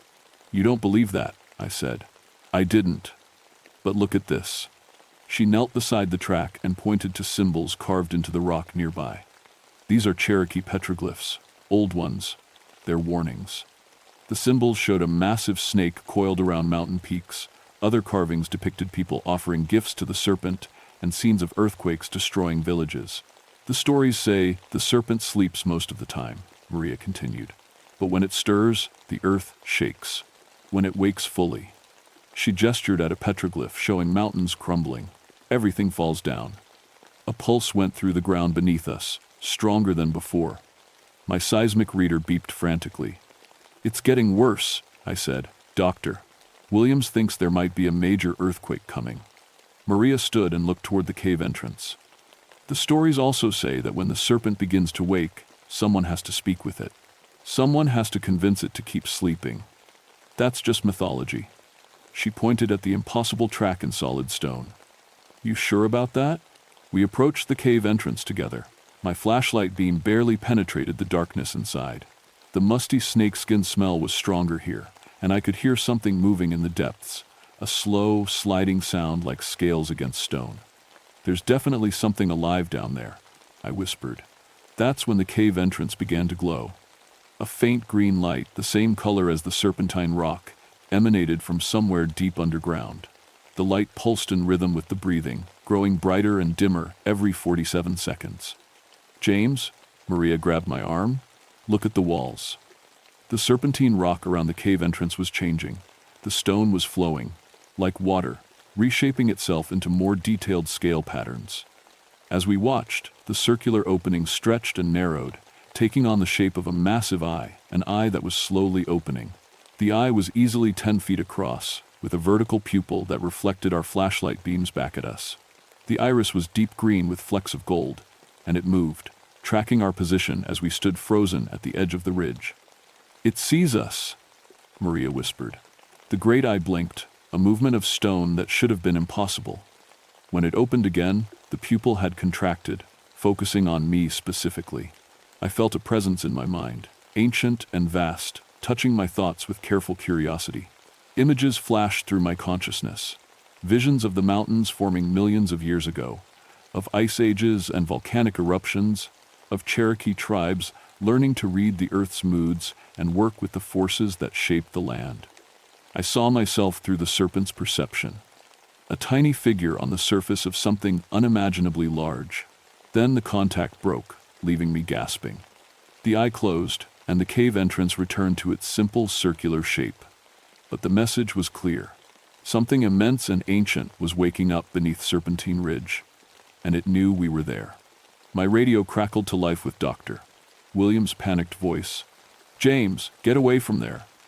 The seismic activity just jumped off the charts. We're reading movement that could trigger a magnitude 7 earthquake within hours. I looked at Maria. She nodded grimly. "It's not just waking up," she said. "It's angry." The earthquake hit at sunset. Not the big one, Doctor, Williams predicted, but a warning tremor that sent rocks tumbling down the mountainsides and cracked windows in town. I felt it coming through the ground 30 seconds before it struck.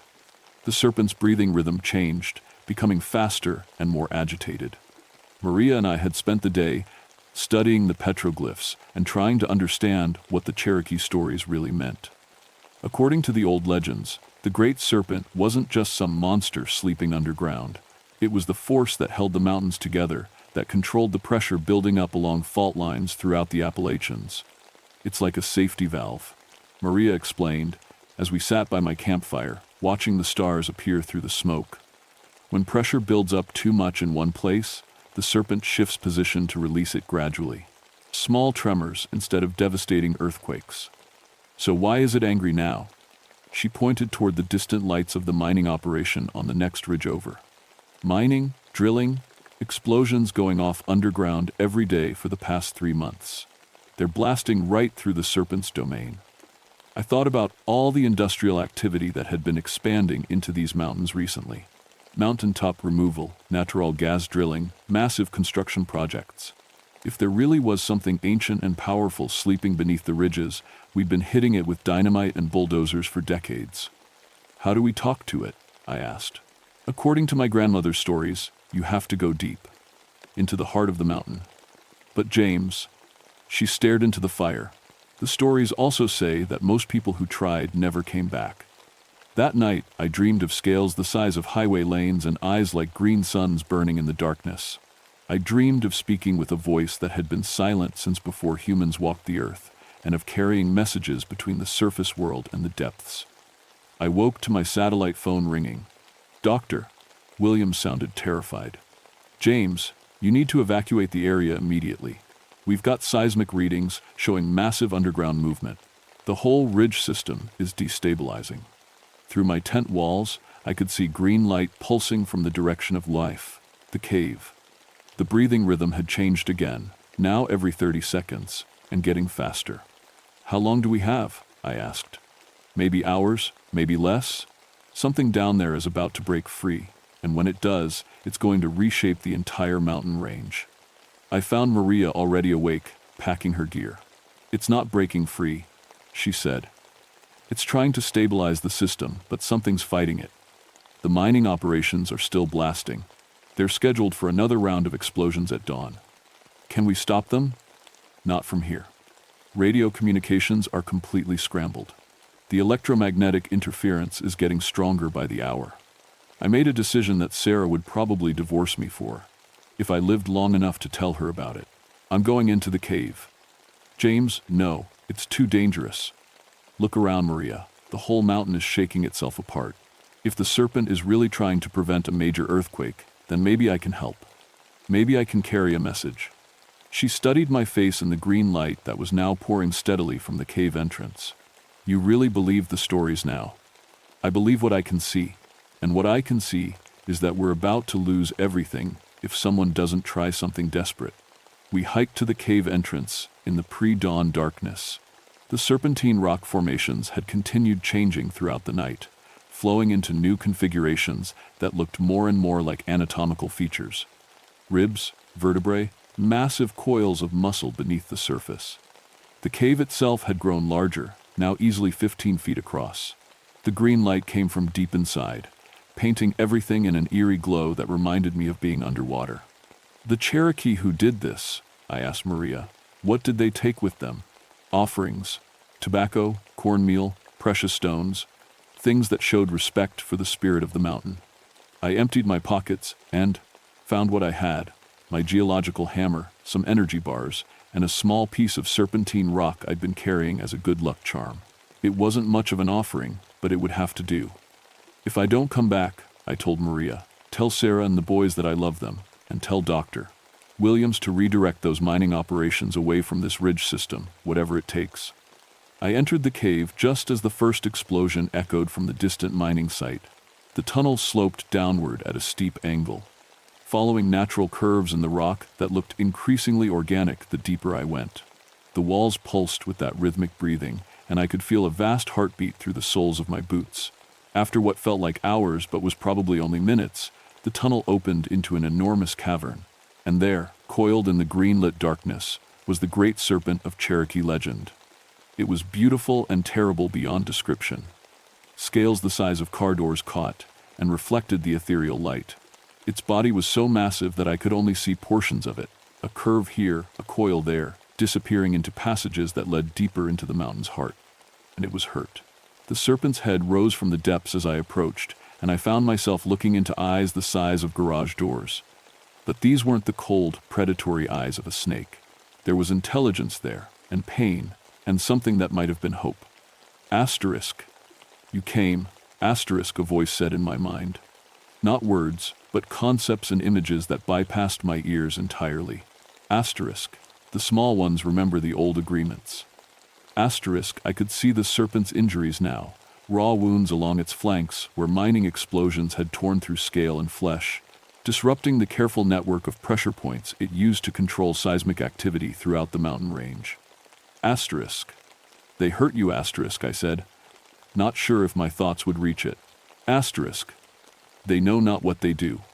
The earth bones crack, where I cannot hold them. Soon, the great shaking will come, and many will die. Asterisk images flooded my mind. A catastrophic earthquake triggered by the mining operations, fault lines releasing centuries of built-up pressure all at once.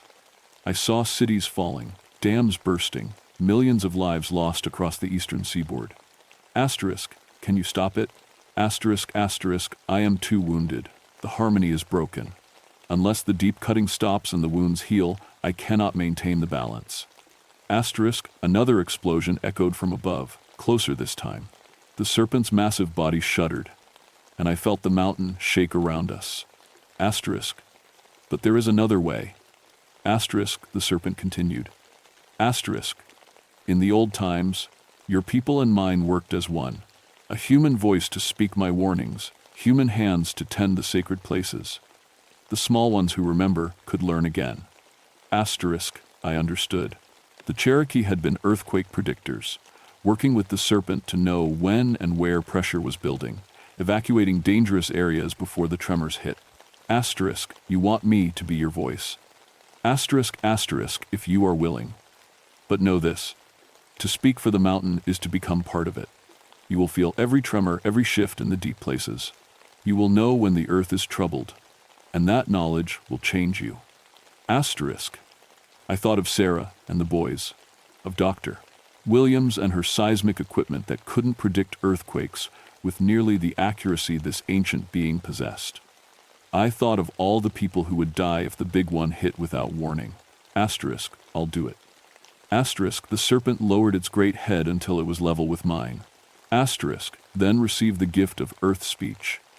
Asterisk, it touched my forehead with the tip of its snout, and suddenly I could feel everything, every fault line for hundreds of miles, every point of stress and pressure in the bedrock, every place where the earth was preparing to shift.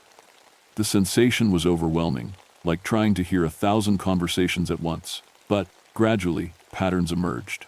I could sense the immediate danger, a section of ridge about to collapse where the miners were working. I could feel the serpent's pain as explosions continued to tear through its flesh, and I could sense the greater catastrophe building, a massive release of pressure that would happen within hours unless something changed. Asterisk, tell them, asterisk, the serpent said. Asterisk, tell them where the danger lies and how to work with the mountain instead of against it. Help me heal, and I will keep the great shaking from coming. The asterisk, I ran back through the tunnel, my new sensitivity making every step an adventure in sensory overload. I could feel Maria's footsteps on the ridge above, could sense the stress fractures forming in the rock where the miners were preparing their next blast. I burst from the cave to find Maria frantically working her radio, trying to reach the outside world through the electromagnetic interference. The miners, I gasped. They're about to blast right through a major fault line. If they detonate those charges, the whole ridge system will collapse. I can't get through. The interference is too strong. I closed my eyes and felt for the source of the electromagnetic disturbance. The serpent's nervous system ran through the mountains like electrical cables, and its agitation was scrambling all radio signals. Asterisk, help me calm it. Asterisk, I thought, and felt the serpent's attention focus on me. Working together, we managed to reduce the interference enough for Maria's radio to crackle to life. She immediately started calling the mining company, the Forest Service, anyone who would listen. Evacuation order, she shouted into the radio. Immediate geological hazard on Ridge 7. All personnel evacuate immediately. Below us, I could see the mining trucks starting to move. But the blast charges were already set, and the automated detonation sequence was counting down. I felt the serpent gathering its strength, preparing to absorb as much of the explosion's impact as possible to prevent a catastrophic chain reaction. But it was already wounded and weakened. The effort might kill it. Asterisk, there has to be another way. Asterisk, I thought desperately. And then I remembered my geological training. Controlled explosions to redirect seismic energy. If we could set off smaller charges in precise locations, we might be able to channel the blast's force away from the fault lines. I grabbed Maria's radio.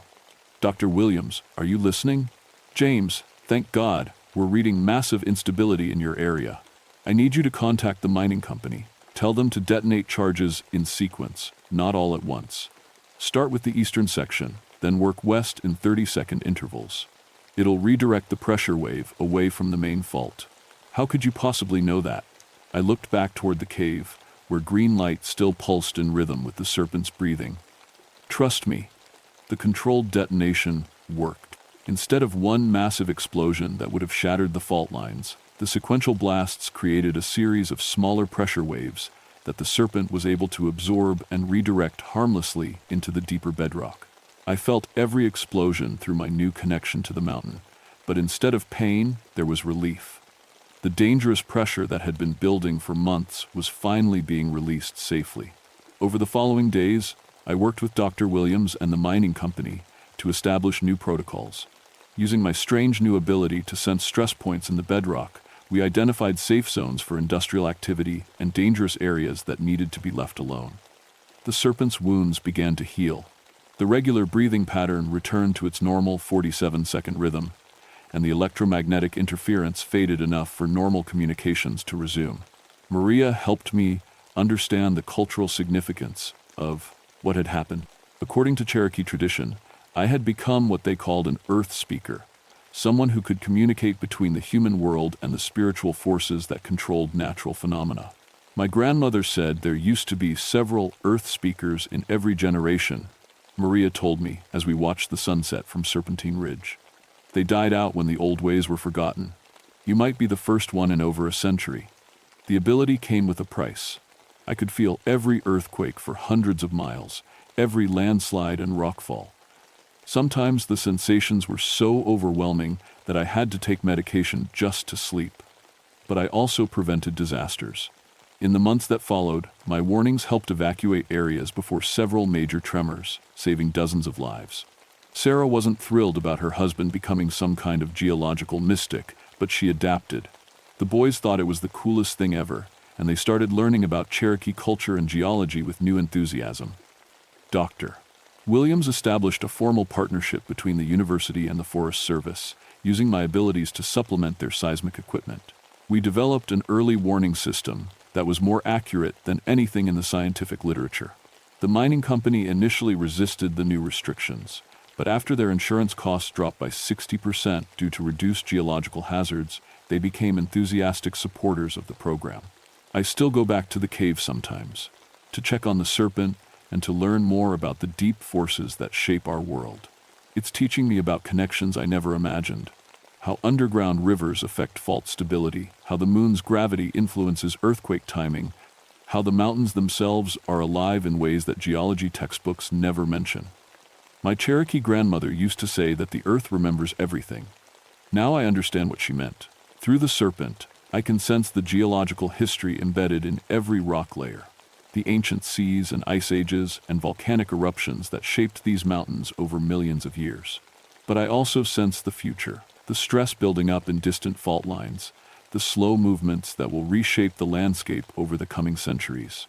The serpent is patient and long-lived, thinking in geological timescales that make human history seem like a brief flicker. Sometimes, late at night when the mountain is especially quiet, I can feel its dreams. It dreams of the perfect balance between stability and change, of humans who understand their place in the larger patterns of earth and sky. It dreams of a time when people will work with the mountains instead of against them. I'm doing my part to make those dreams real. Every time I prevent an earthquake or help redirect dangerous development away from unstable areas, I'm honoring the ancient agreement between humans and the forces that shape our world. The serpent still sleeps beneath Serpentine Ridge, but it's no longer alone. And as long as there are people willing to listen to the earth's voice and speak for those who cannot speak for themselves, the mountains will remember, and the great shaking will hold off for another day. Sometimes I catch my reflection in the cave pool and notice that my eyes have changed. They're still brown, but now they have flecks of green that seem to glow in certain light. Sarah says I'm imagining it, but the boys have started showing the same change. The earth-speaking gift, it seems, runs in families, and Serpentine Ridge continues to breathe, 47 seconds apart, steady as a heartbeat, keeping time with the pulse of the living mountain.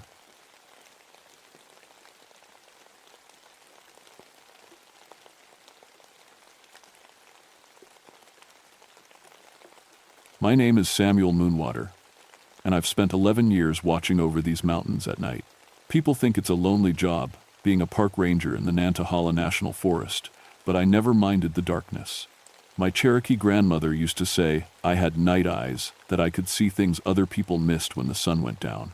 I'm 37 now, tall and skinny with black hair that started going silver at the temples. My wife Sarah used to tease me about it, said I looked like a movie star. She died 2 years ago in a car accident on Highway 19. Cancer would have been easier somehow, at least you get time to say goodbye. After she passed, I started spending even more time on night patrol. The stars helped. I'd bring my telescope and my charts, losing myself in constellations while the rest of the world slept. The Nantahala Gorge is the deepest valley in these mountains. The name means land of the noonday sun in Cherokee, because the gorge is so deep that sunlight only reaches the bottom at midday. At night, it gets darker here than almost anywhere else in North Carolina. Perfect for stargazing. Perfect for things that don't like the light. I never believed my grandmother's stories about the moon-eyed people. She'd tell them on winter nights, warming her hands by the fire, her voice dropping to a whisper. Ancient people who lived here before the Cherokee came. Pale as ghosts, she said.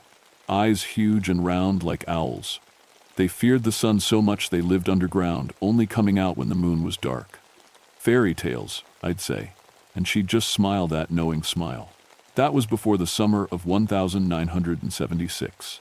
Before the phone calls started coming in, it was June 15th when I got the first report. The new moon had just passed the darkest nights of the month. A family camping near Mooney Falls called the ranger station, voices shaky and uncertain. They'd seen people near the cave openings, pale people, watching them from the shadows. Probably just other campers, I told them over the radio. Maybe they had flashlights? No lights, the father insisted. They just stood there, staring. Their eyes caught our campfire light and reflected it back, like animals. But they were standing upright, walking on 2 legs. I drove out there anyway. That's my job. I brought my regular gear flashlight, first aid kit, my old night vision scope from my army days. The camping family had already packed up and left by the time I arrived, but their fire was still smoldering.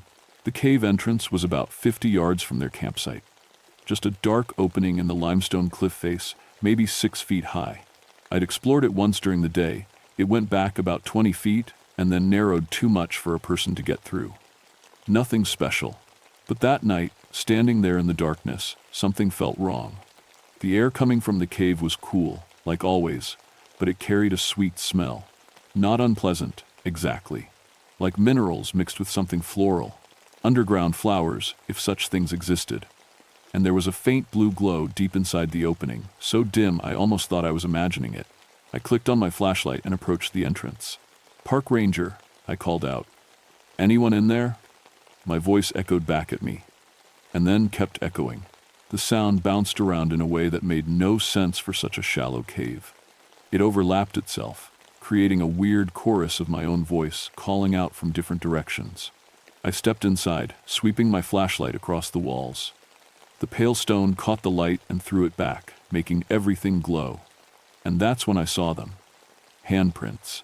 Dozens of them, pressed against the cave walls. But these weren't like normal handprints. The fingers were too long, too thin, and the palms were huge. Each handprint was easily twice the size of mine, and I'm not a small man. They looked old, faded into the stone itself, but some of them were still visible in a way that made my skin crawl. They formed patterns, circles, and lines that reminded me of my star charts. Constellations mapped on the cave walls. I pulled out my camera and took pictures. The flash went off, filling the cave with light for just a second. Something moved in the back of the cave. I froze, my heart suddenly pounding. "Who's there?" No answer. But I'd seen it. I was sure I'd seen it. A shape pulling back into the darkness where the cave narrowed. Something pale and quick. I aimed my flashlight at the narrow opening in the back wall. The beam couldn't reach far enough to show me what was there. But I could feel eyes on me. Watching. Waiting. The sweet mineral smell got stronger. The blue glow seemed to pulse once, twice, then faded completely. I backed out of the cave slowly, never turning away from that dark opening. My grandmother's voice echoed in my head. Asterisk. They lived underground. They feared the sun. They only came out when the moon was dark. Asterisk. Once I was outside, I radioed the main station. Hey, it's Moonwater.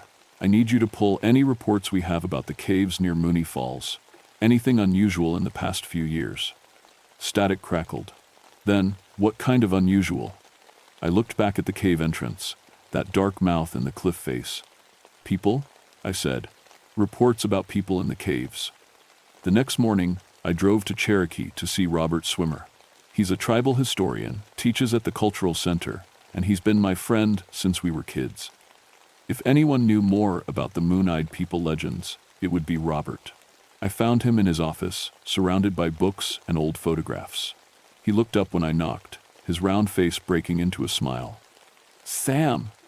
Haven't seen you in months. Still talking to the stars instead of people? I need to ask you about the old stories, I said. The Moon-Eyed People. His smile faded. Why? I told him about the handprints, the strange echoes, that feeling of being watched. I showed him the photos I'd taken. He studied them for a long time, his expression growing more serious. My grandmother used to say they were real, he finally said. Not metaphors, not legends.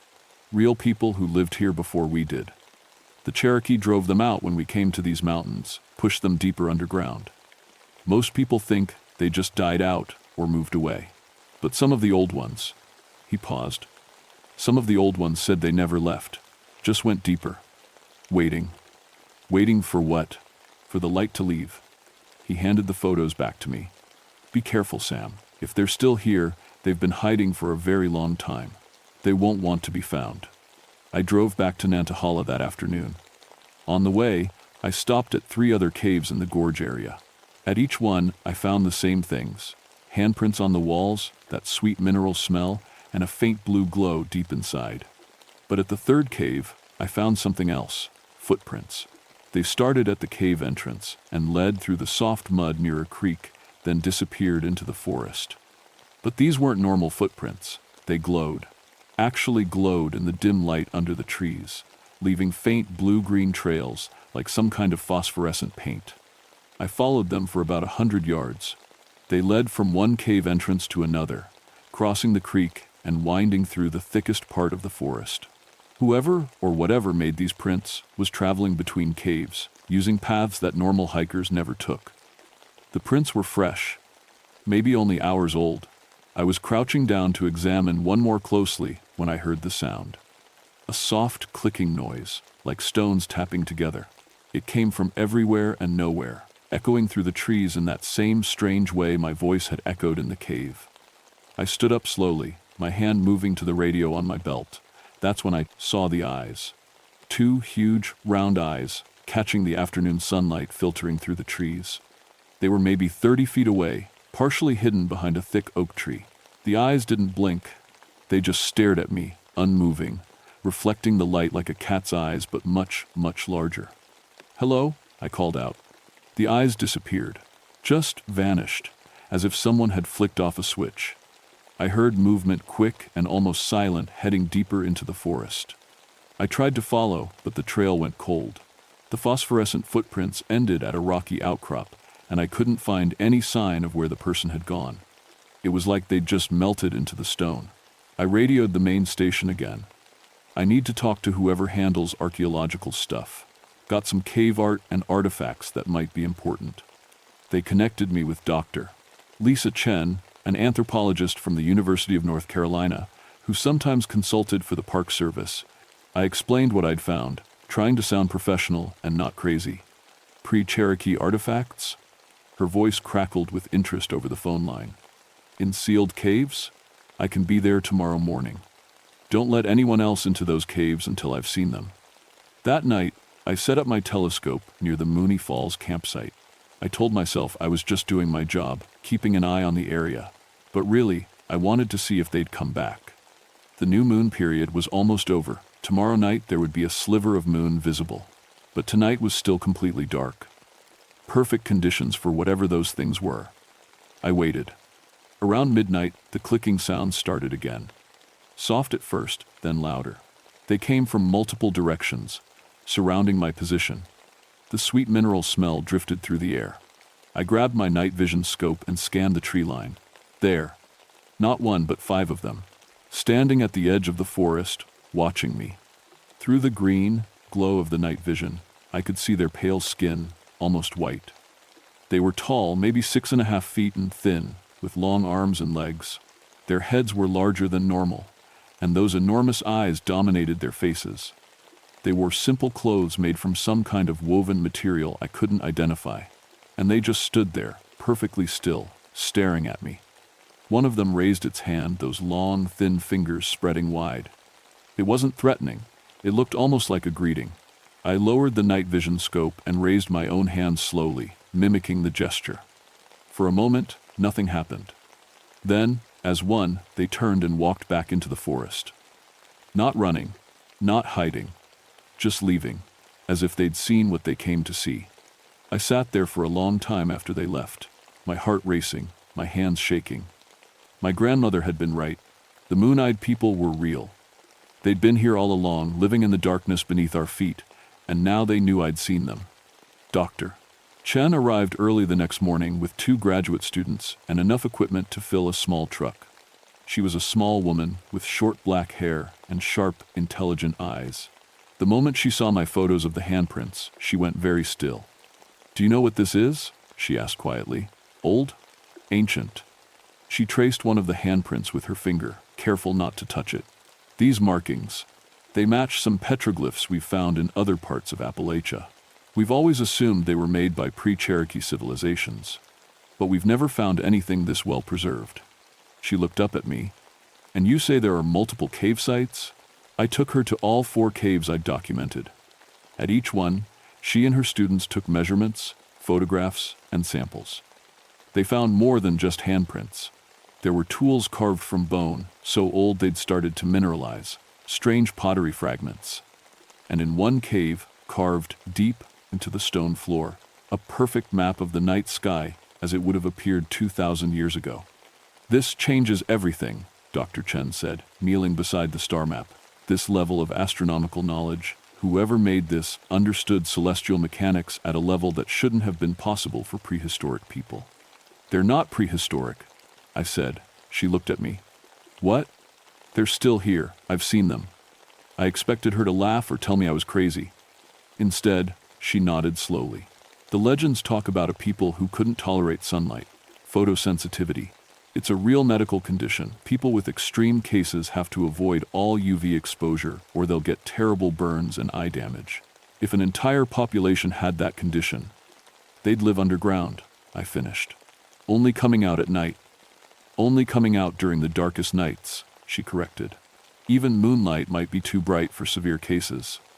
That evening, as we were packing up equipment, one of the graduate students, a nervous kid named Jake, came running from the direction of the 3rd cave. His face was white, and he was breathing hard. "There's someone in there," he gasped. I went back to get the light meter. I forgot, and there's someone in the back of the cave. Just standing there, staring. We all rushed over. I went in first, flashlight ready. The cave was empty. "It was there," Jake insisted. Tall, really pale, with huge eyes. It was just standing in the narrow part, watching me. When I turned on my flashlight, it made this clicking sound and backed away into the darkness. Dr. Chen examined the narrow opening at the back of the cave. She pulled out a measuring tape. "This opening is only about 8 inches wide. No one could fit through here." "Unless there's a bigger passage behind it," I said. I'd been thinking about this since yesterday. These caves might connect to a larger system underground. That's why my ground of voice echoed so strangely. That's how they're moving between caves so quickly. "The Nantahala area is full of limestone," Dr. Chen said slowly. "Limestone means caves, big cave systems." She looked at me. "If you're right, there could be miles of passages down there, a whole hidden world." That night, I camped alone near the Mooney Falls site again. Dr. Chen and her students had gone back to their hotel, but I couldn't leave. Something was building. I could feel it in the air, in the way the forest had gone quiet around me. The moon was a thin crescent now, barely giving any light, still dark enough for them.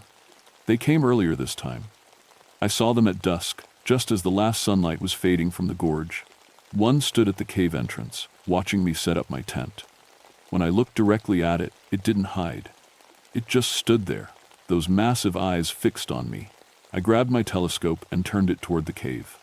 Through the lens, I could see details I'd missed before. Its skin wasn't just pale, it had a faint bluish tint, like skim milk. Its eyes had no visible pupils, just large dark circles that seemed to catch and hold what little light there was. Its clothes were woven from something that looked like plant fibers, decorated with patterns that matched the star maps in the caves. Around its neck, it wore a necklace made of small bones and stones, and hanging from the center of the necklace was a piece of rock crystal, carved into the shape of a crescent moon. I lowered the telescope. The figure tilted its head, like a bird studying something interesting. Then it gestured, those long fingers pointing at my telescope, then up at the sky, then back at itself. It was asking me something. About the telescope, about the stars. My grandmother's voice came back to me. Asterisk. They understood the sky. They read the stars, like we read books. The asterisk. I grabbed my star chart and walked slowly toward the cave entrance, holding the chart up so it could see. The figure watched me approach. When I was about 10 feet away, I stopped and knelt down, spreading the chart on the ground. Stars, I said, pointing at the chart, then up at the sky. I study stars too. For a long moment, nothing happened. Then the figure stepped forward into the last of the dying light. Up close, I could see it was ancient, its face lined with age, its movements careful and deliberate. But those eyes were bright and aware. It knelt across from me, studying my star chart. One long finger reached out, touching a constellation I'd marked, Orion. Then it pointed at the ground, at the caves, and made a gesture that seemed to say, asterisk, we have this too. Underground, asterisk, you have star maps, I said. In your caves. It nodded, actually nodded, a gesture I wouldn't have expected it to know. Then it stood, gesturing for me to follow. Every instinct told me this was dangerous, but something else, maybe my grandmother's blood, maybe just curiosity, made me stand up and follow it into the cave. The blue glow was stronger tonight.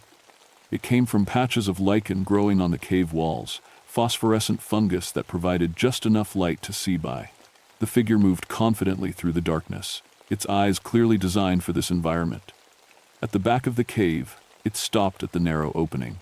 Up close, I could see that the opening wasn't as narrow as I'd thought. The shadows had hidden its true size.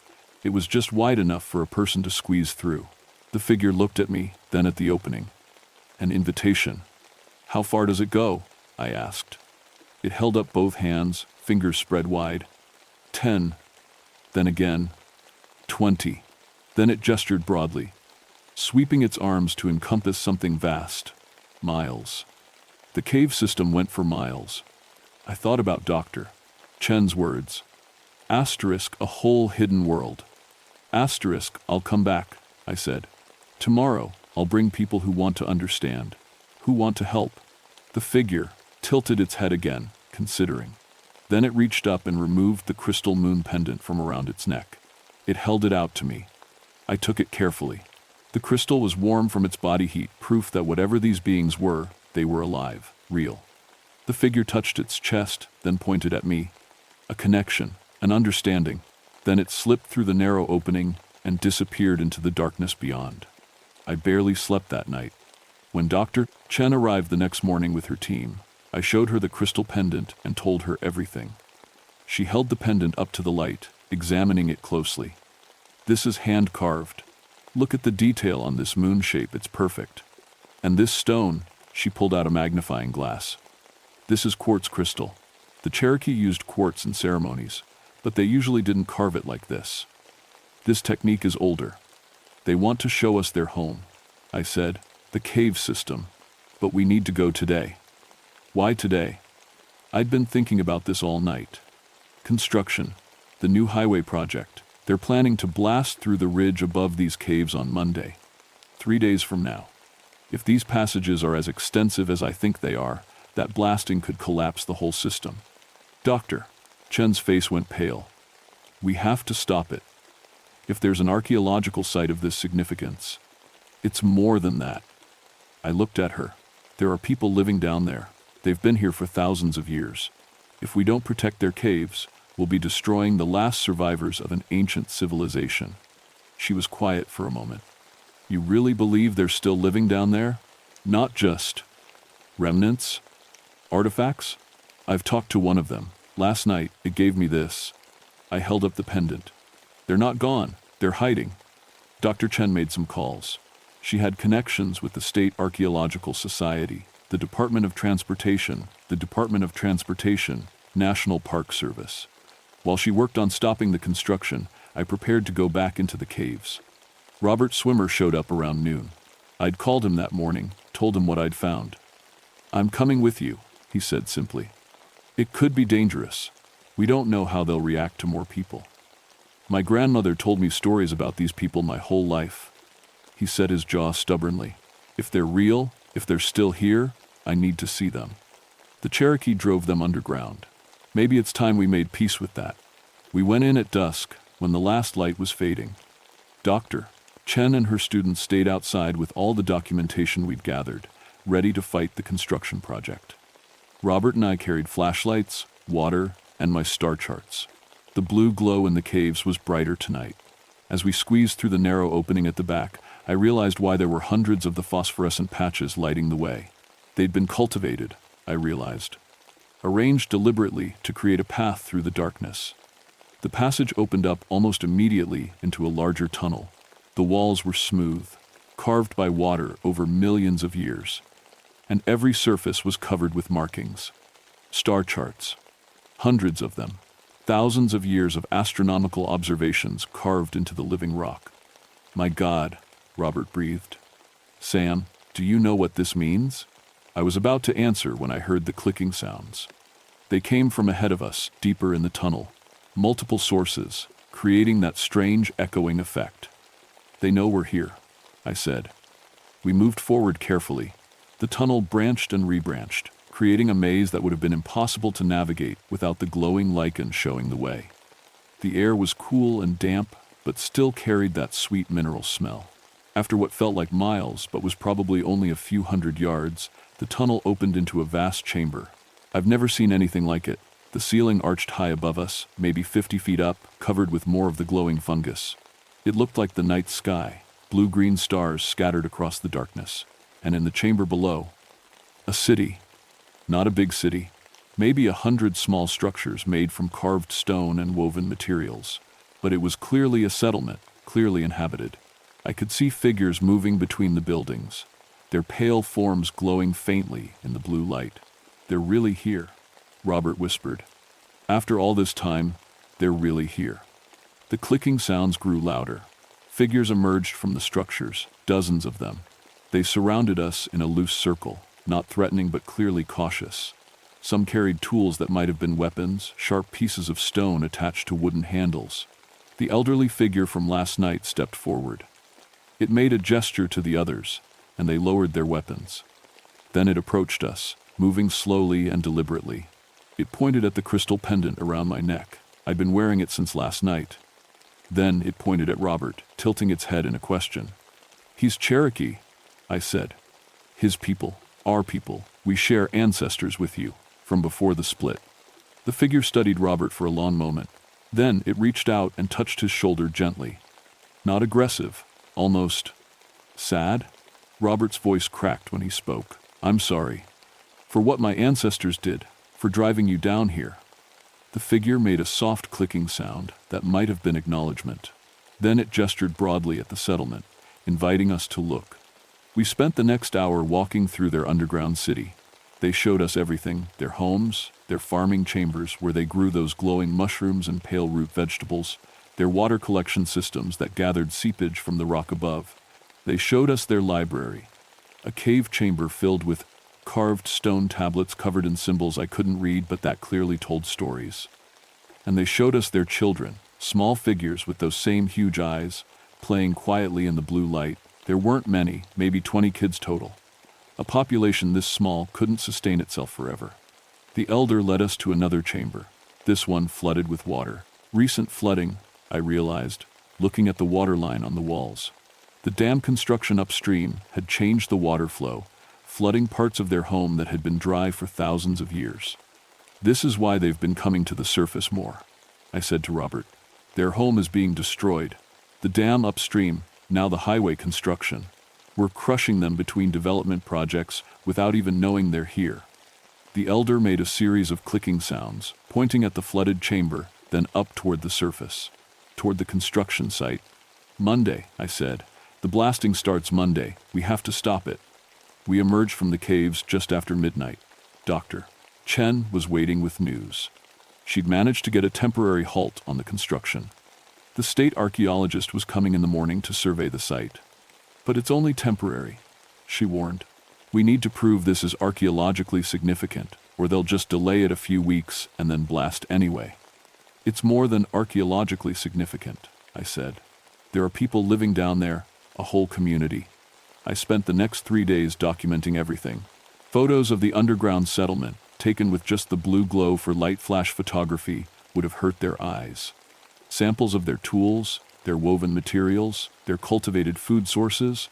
Dr. Chen brought in other experts, a linguist to study their clicking language, a biologist to examine their extreme photosensitivity, an anthropologist specializing in pre-Columbian civilizations. The evidence was overwhelming. This was a living link to ancient history, a people who had survived in hiding for thousands of years. The state archaeologist was a stern woman named Patricia Vance. She went into the caves with a team of specialists and came out 6 hours later looking pale and shaken. "This changes everything we know about pre-Columbian North America," she said quietly. "We're talking about a continuous civilization spanning millennia, preserving knowledge that the surface world lost centuries ago. Those star charts alone," she shook her head. "We have to protect this site, whatever it takes." It took 3 months of legal battles, but the highway was rerouted. The cave system was declared a national monument, off limits to development. The surface entrance was sealed to everyone except a small group of approved researchers and me. I became the official liaison. The moon-eyed people trusted me, and I'd learned enough of their clicking language to communicate basic ideas. They didn't want to be studied like lab specimens. They just wanted to be left alone, to live in peace in the darkness they'd called home for so long. We worked out an arrangement. Dr. Chen and a small team could visit once a month, always at night, always respectful. In exchange, we helped them repair the water damage to their city and made sure no further construction would threaten their caves. The elder I learned their name was something like Star Watcher in their clicking language gave me something before we finalized the protection agreements. A stone tablet carved with astronomical observations that predated any telescope by thousands of years. "Your grandmother knew," I said to Robert when I showed it to him later. "She tried to tell us they were real, and we didn't believe her." "Maybe we weren't ready to believe," Robert said. "Maybe we needed proof before we could accept that we're not the only ones who belong here." I still work night patrol in the Nantahala, but now, once a week, I visit the caves. Star Watcher and I sit together in the blue glow, comparing star charts, mine printed on paper, theirs carved in stone. They've taught me things about celestial mechanics that science is only just beginning to understand. Sometimes, on the darkest nights, I see them on the surface, moving between caves, gathering surface plants they can't grow underground, looking up at the stars they've studied for millennia. They don't hide from me anymore. Sarah would have loved this. She always said I spent too much time looking at the stars and not enough time seeing what was right in front of me. Now I do both. The moon-eyed people survived because they learned to live in darkness. They adapted, they persisted, they preserved their knowledge through generations. They're still here, still watching, still reading the stars that their ancestors charted thousands of years ago. Most people who visit the Nantahala National Forest never know they're there. They hike the trails, camp by the rivers, and look up at those same stars without realizing that beneath their feet, an ancient civilization continues its long vigil in the darkness. I know better. I know that some things survive by hiding. Some knowledge is preserved in the deepest shadows, and sometimes, if you're patient enough and respectful enough, those shadows will let you in. My grandmother was right about something else too. She used to say that the old ones never really leave. They just wait, watching from the darkness, until someone is ready to see them. I was ready, and now I keep watch over the watchers, protecting their secret, preserving their home. Because some things are worth protecting. Some knowledge is worth preserving. And some people, no matter how different, no matter how ancient, deserve to live in peace. Every night, when I look up at the stars, I remember that I'm not the only one watching. Down in the blue-lit darkness, Star Watcher. And their people are looking up too, reading the same sky their ancestors mapped so long ago. We're all watchers here, under these mountains. All of us looking for answers in the darkness. All of us trying to understand our place in the universe. And sometimes, in the deepest dark, we find each other.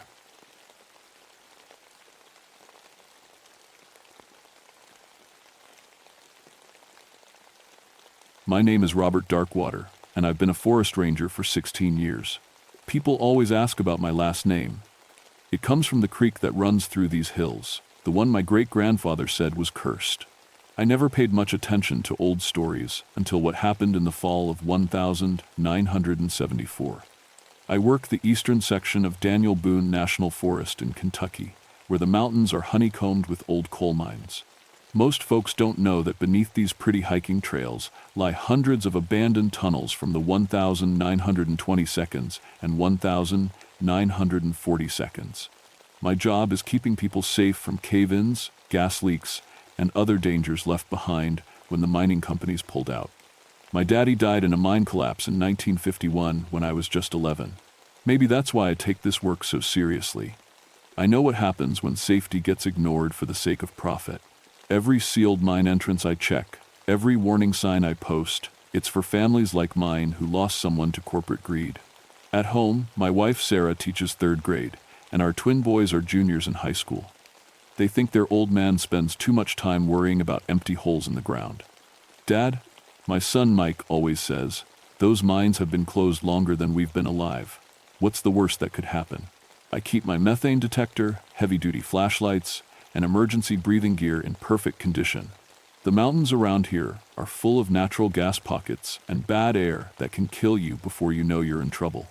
I've pulled 3 people out of mine shafts over the years, 2 unconscious from gas, 1 with a broken leg from a cave-in.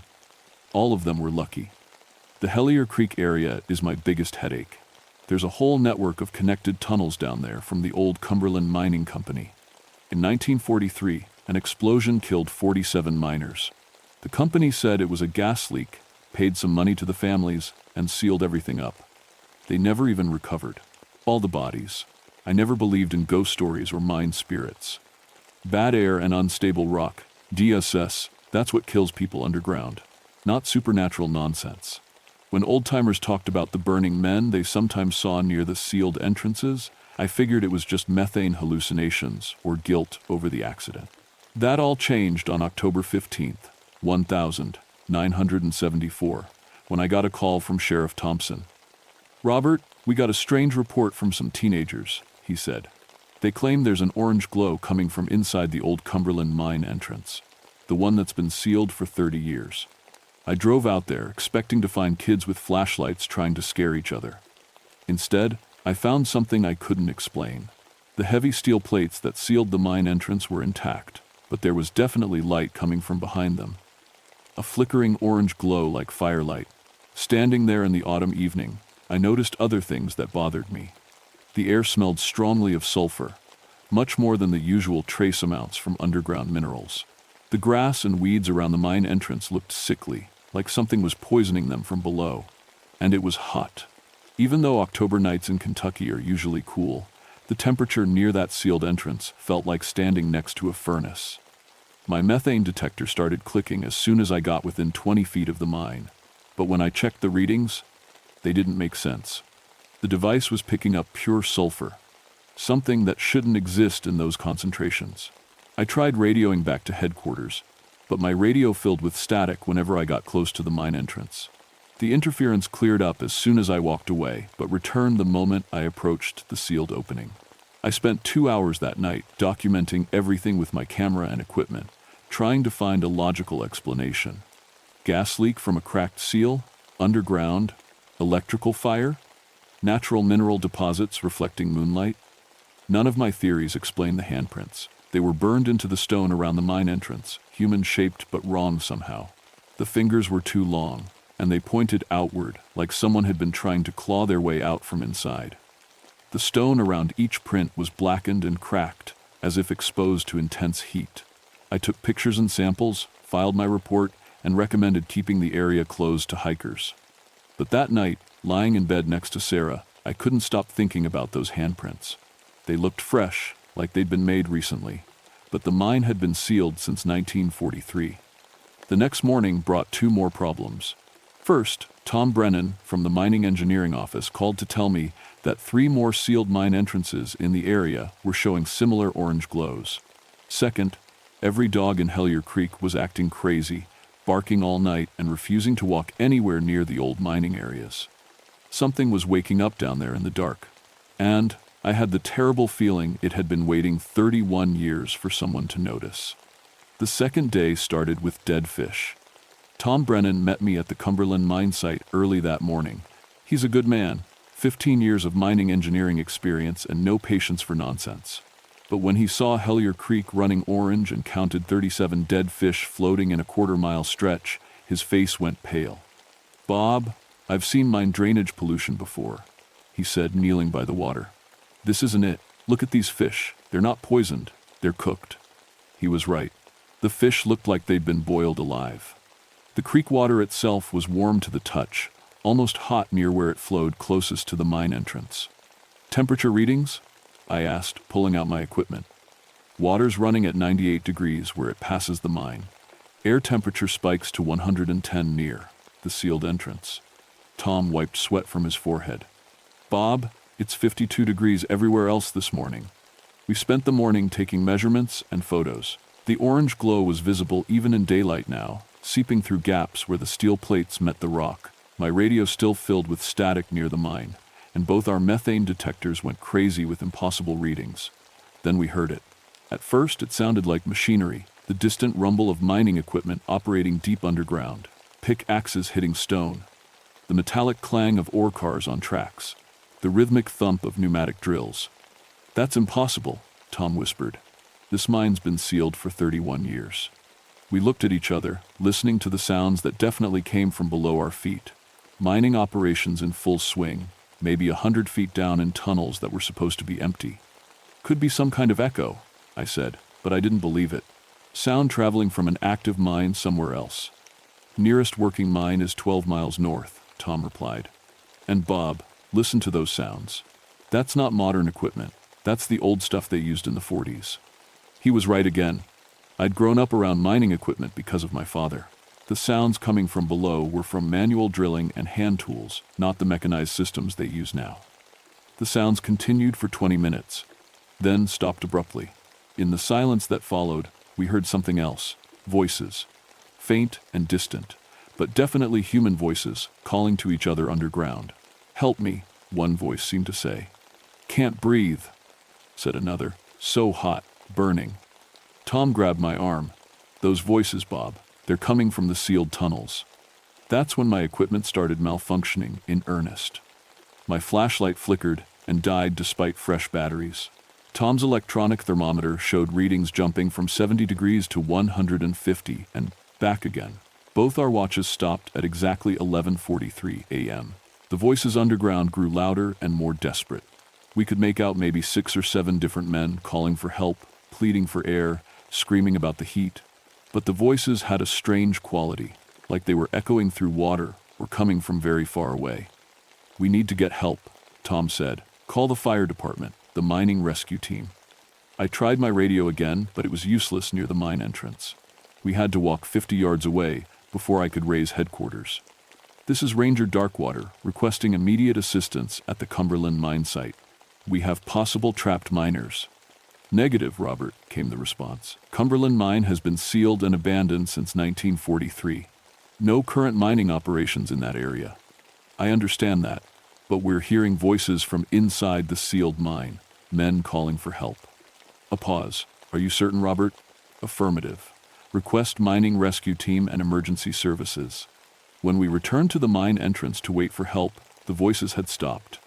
The orange glow was dimmer. The air temperature had dropped back to normal. Even our equipment started working properly again. But pressed against the inside of the steel plates, We found something new. More handprints. Fresh ones. Dozens of them. All made from the inside, all reaching outward. And every print was burned into the metal like a brand. The rescue team arrived an hour later. They found no signs of current mining activity, no evidence of trapped workers, no unusual readings on any of their equipment. The mine entrance showed no signs of tampering. Their spokesman, Captain Morris, pulled me aside. "Bob, I know you're a good ranger, but there's nothing here. No one's been in this mine for 30 years. Maybe you heard sounds carrying from somewhere else." After they left, Tom and I stood alone at the mine site. The handprints were gone.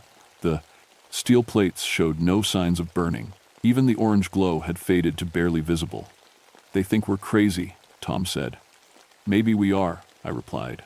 But I was thinking about the voices we'd heard. Specifically, what they'd been saying.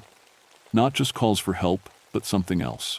Something about company men who knew the gas was bad but sent them down anyway. Something about promises of safety that turned into death traps. That evening, I drove to the county library and looked up old newspaper reports about the 1943 explosion. What I found made my blood run cold. The disaster hadn't been quick. The miners had been trapped for 6 hours before the final explosion killed them all. They'd used their last working radio to send messages to the surface, begging for rescue, describing the unbearable heat and bad air. The Cumberland Mining Company executives had those radio transcripts, but they were sealed as part of the legal settlement with families. I was reading the voices of dead men, and somehow they were still calling for help. 3 days later, the teenagers went missing. Jenny Patterson, Mike Rodriguez, and Tommy Chen, all seniors at the local high school. Their friends said they'd been daring each other to spend Halloween night at the Cumberland mine site. When they didn't come home Thursday evening, their parents called Sheriff Thompson.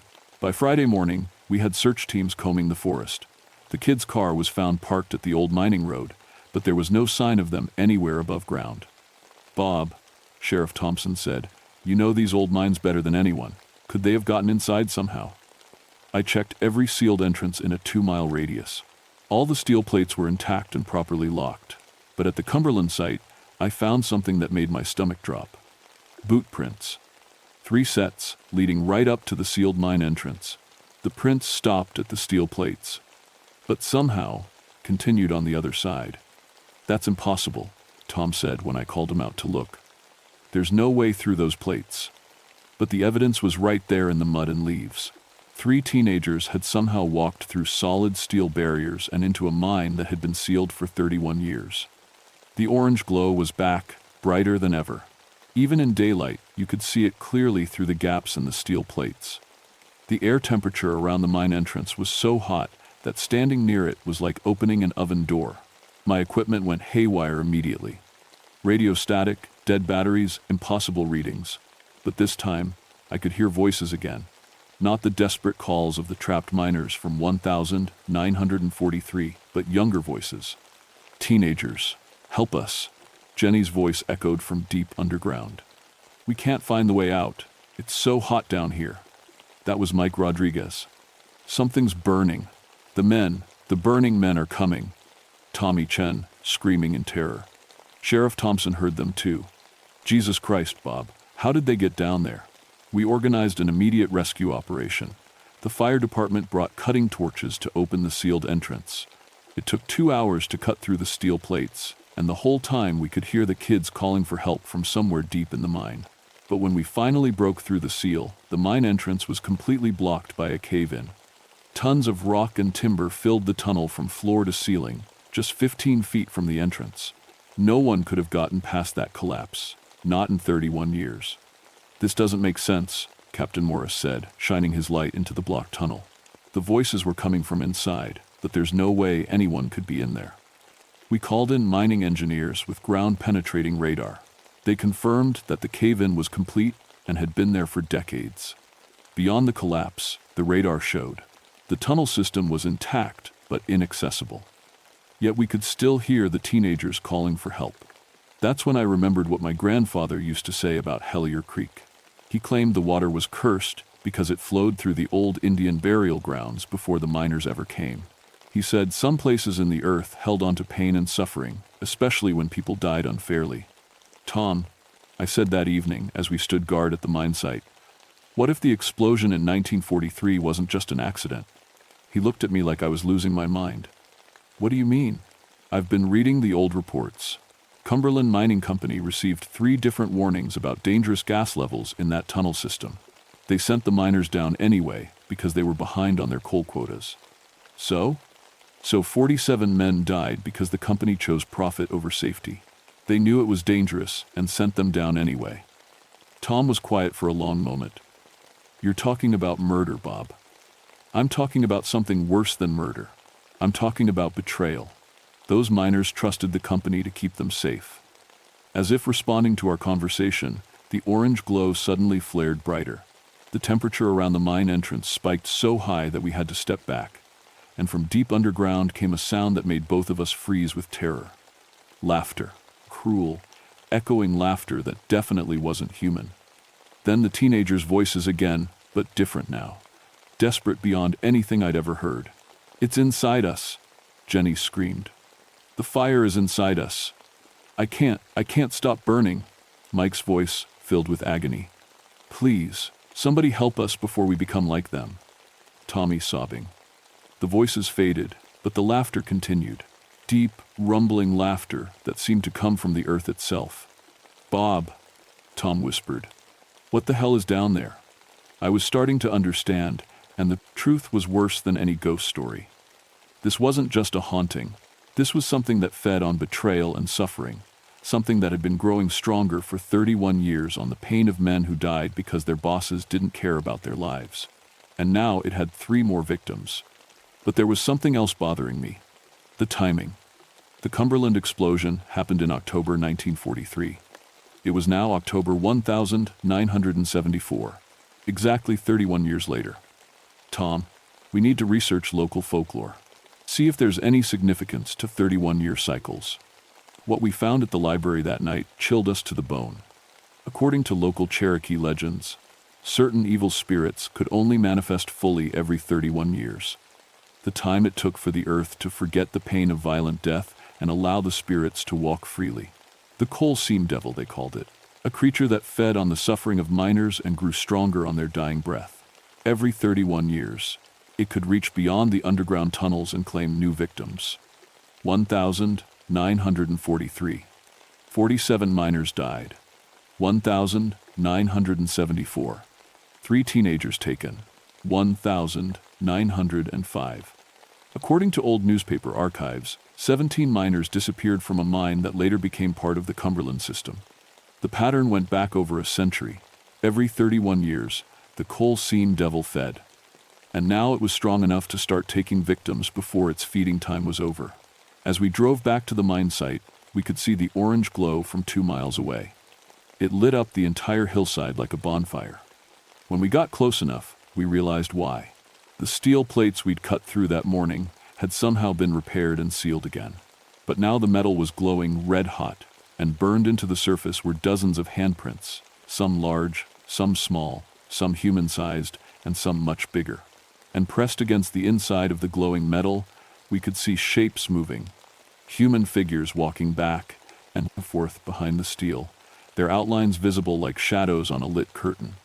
47 figures from 1,943. 3 smaller figures from this week. And something else, something much larger than human, with eyes like burning coals and arms that reached from wall to wall of the tunnel beyond. The coal seam devil had been waiting 31 years to add new souls to its collection, and it wasn't finished yet. Halloween night arrived with unseasonable heat and the smell of sulfur so strong you could taste it. The glow from the mine was visible from town now, a pillar of orange light reaching into the sky like a beacon. I knew what I had to do. "You're not going down there," Sarah said when I told her my plan. "Robert, you have a family, you have responsibilities. Those kids are down there because I didn't stop them, and if I don't end this tonight, it'll take more victims." Tom agreed to help, despite his wife's protests. We'd spent 3 days researching everything we could find about the coal seam devil and the Cumberland mine disaster. The Cherokee legends were consistent. The entity could only be stopped by someone willing to face it directly and speak the truth about how its victims died. At 11 p.m., we cut through the sealed mine entrance again. This time, there was no cave-in blocking the tunnel. The passage stretched deep into the mountain, glowing with orange light and radiating heat like the mouth of hell. "The air readings are off the charts," Tom said, checking his equipment. "Pure sulfur and methane. We should be dead just breathing this." But we weren't dead. Whatever was keeping the coal seam devil alive down there was also keeping us breathing. It wanted us to come deeper. The tunnel walls were covered with handprints, hundreds of them, burned into the rock. Some were clearly from the 1943 disaster, but others looked much older. Names were carved beside many of the prints, scratched into the stone by desperate fingers. James Murphy, 1905. William Chen, 1936. Robert Kowalski, 1943. And then, heartbreakingly fresh, Jenny P., 1974. We followed the tunnel for what felt like miles, though my watch had stopped working again. The heat increased steadily until sweat poured down our faces and our clothes stuck to our skin. The orange glow came from everywhere. The walls, the ceiling, even the air itself seemed to burn. Then we heard the mining sounds again. Pickaxes, drilling, ore cars rattling on tracks. But now we could see where the sounds were coming from. Ghost miners, dozens of them, working the coal seam in endless repetition of their final day. Transparent figures swinging tools that passed through solid rock, loading coal cars that never filled, following safety procedures that had failed to save them. They moved like sleepwalkers, trapped in the moment of their betrayal. "The company said it was safe," one ghost miner muttered as he swung his pick. "Said they'd checked for gas. My wife, my children," another whispered. "Hauling an empty coal car. They knew," a third one said, looking directly at us with eyes full of fire. "The bosses knew we'd die down here." At the heart of the mine, we found them. Jenny, Mike, and Tommy, sitting in a circle around something that hurt to look at directly. They were alive but changed. Their skin glowed with internal heat, and their eyes reflected orange light like mirrors. "Mr. Darkwater," Jenny said in a voice that echoed strangely. "We've been waiting for you." The thing in the center of their circle rose up like a pillar of living fire. It had the basic shape of a man, but was 12 feet tall, with arms that stretched too far and fingers like burning brands. Its face was coal black with eyes like furnace doors, and when it opened its mouth, flames poured out. "Another betrayer," it spoke in a voice like grinding stone. "Come to sacrifice the young for your safety." "No," I said, stepping forward despite the searing heat. "I came to tell the truth." The coal seam devil laughed, and the sound shook rock from the tunnel ceiling. "Truth? I know all truths. I know how they sent these men to D for profit. I know how they sealed us here to hide their crime." "You're right," I said. Cumberland Mining Company knew the gas levels were dangerous. They had 3 separate warnings. They sent the miners down anyway because they were behind on their coal quotas and didn't want to lose money. The entity paused, perhaps surprised that I agreed with it. "But that's not the whole truth," I continued. "The truth is that the miners who died here were good men, family men. They trusted their bosses to keep them safe, and that trust was betrayed. They died not because they were careless or unlucky, but because other people valued money more than human life." "Yes," the coal seam devil hissed. "And for this betrayal, I make them burn forever." "No," I said firmly. "For this betrayal, you've made them suffer twice. They died once from corporate greed. Now you're killing them again by trapping them here, forcing them to relive their worst moment forever."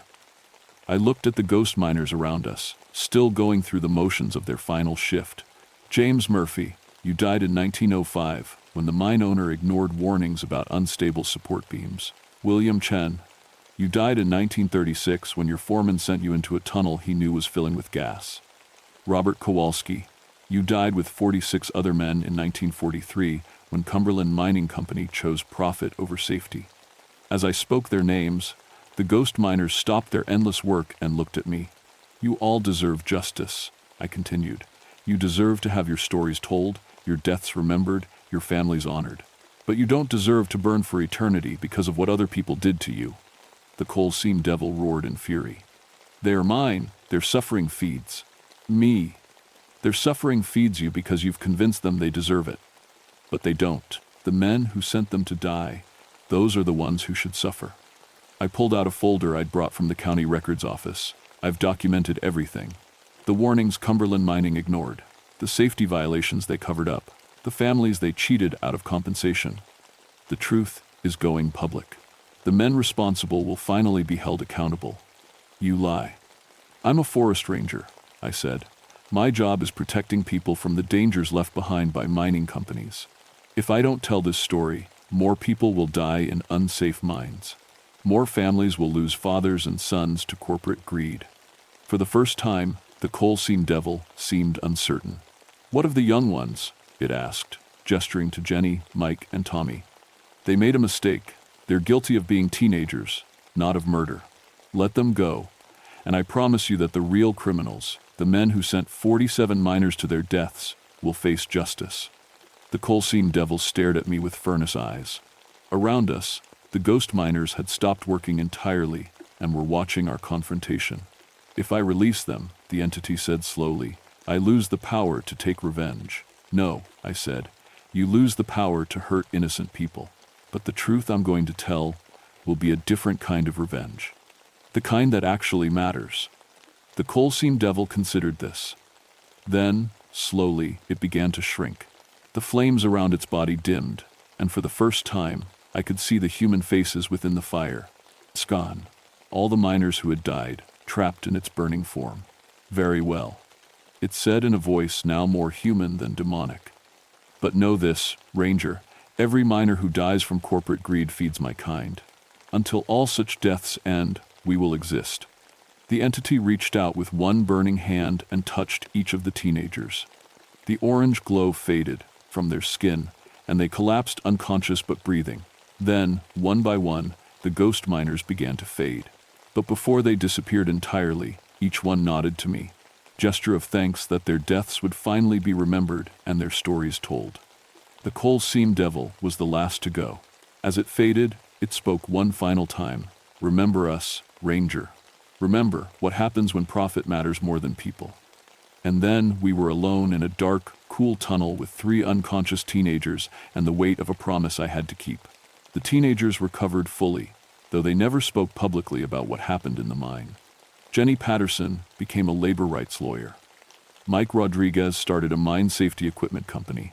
Tommy Chen became a journalist who specialized in investigating corporate cover-ups. I kept my promise to the coal seam devil. The folder I'd brought to the mine was just the beginning. I spent the next 2 years documenting every safety violation, every ignored warning, every corner cut by Cumberland Mining Company and its executives. I tracked down surviving family members of the victims and helped them file wrongful death lawsuits that couldn't be covered up or bought off. The story made national news. Congressional hearings were held about mine safety regulations. New federal standards were implemented for monitoring abandoned mine sites. A memorial was erected at the Cumberland mine with the names of all 47 victims and the true story of how they died. Most importantly, the mine was properly sealed with concrete and steel, monitored by federal inspectors, and marked with warnings that couldn't be ignored or removed by local authorities. But some changes were more personal. I transferred to a different section of the forest. The Hellier Creek area holds too many memories now, and on certain October nights, I can still see a faint orange glow from the direction of the old mines. The coal seam devil is gone, but its warning remains. As long as corporations value profit over human life, as long as workers die from preventable accidents caused by greed, something like it will always exist. Sarah says, I've become obsessed with mine safety, and maybe she's right. I've testified at hearings in Washington, consulted on safety regulations in 3 states, and helped families of mining victims get justice in courts that used to automatically side with the companies. My boys think their dad is some kind of hero now, but they don't understand the full truth. I didn't defeat the coal seam devil through courage or cleverness. I defeated it by promising to do something that should have been done in 1943. Tell the truth about how those men died.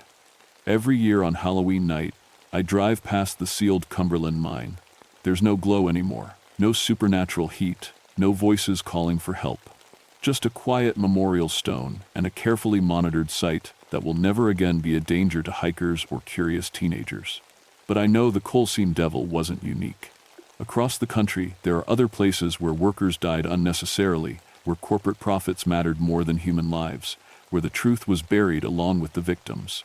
And in some of those places, on certain nights, people report strange lights and impossible sounds, voices calling for help that will never come, seeking justice that's long overdue. I'm retired now, but I still get calls. A mine in West Virginia where safety inspectors hear drilling sounds from sealed tunnels. A factory in Ohio where workers report seeing figures in old-fashioned clothing walking the night shift. A construction site in Colorado where equipment operators claim their machines are being operated by invisible hands. The coal seam devil taught me something important. The dead don't rest easy when they've been betrayed by the living. Corporate greed leaves scars that go deeper than financial losses or legal settlements. It creates wounds in the very fabric of the earth that can take generations to heal. But it also taught me something else. Truth is the most powerful weapon against such entities. Not because truth destroys them, but because truth acknowledges them. It says their deaths mattered, their suffering was real, and their sacrifice won't be forgotten. That's why I'm telling this story now, 30 years later. Not because I think people will believe every detail, but because the core truth needs to be preserved. 47 miners died in 1943 because Cumberland Mining Company valued coal quotas more than human lives. Their names are on the memorial stone at the mine site. Their families finally received proper compensation. Their deaths led to safety regulations that have saved thousands of lives. But on quiet October nights, when the wind blows through the mountains of eastern Kentucky, you can still hear the distant sound of mining equipment operating in tunnels that have been sealed for decades. Not because the miners are still trapped, but because the earth itself remembers their final shift. And sometimes, if you listen carefully, you can hear something else. The voice of the coal seam devil, warning anyone who will listen that the price of greed is always paid by those who can least afford it. The mine is sealed now, the devil is gone, but the truth remains, and truth, once spoken, never dies.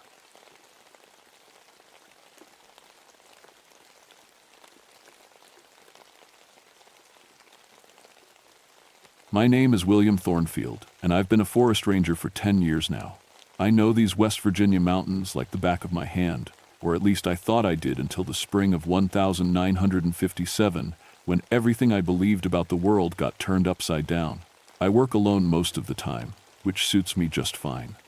My ranger station sits 20 miles from the nearest town, deep in what locals call Panther Creek Hollow.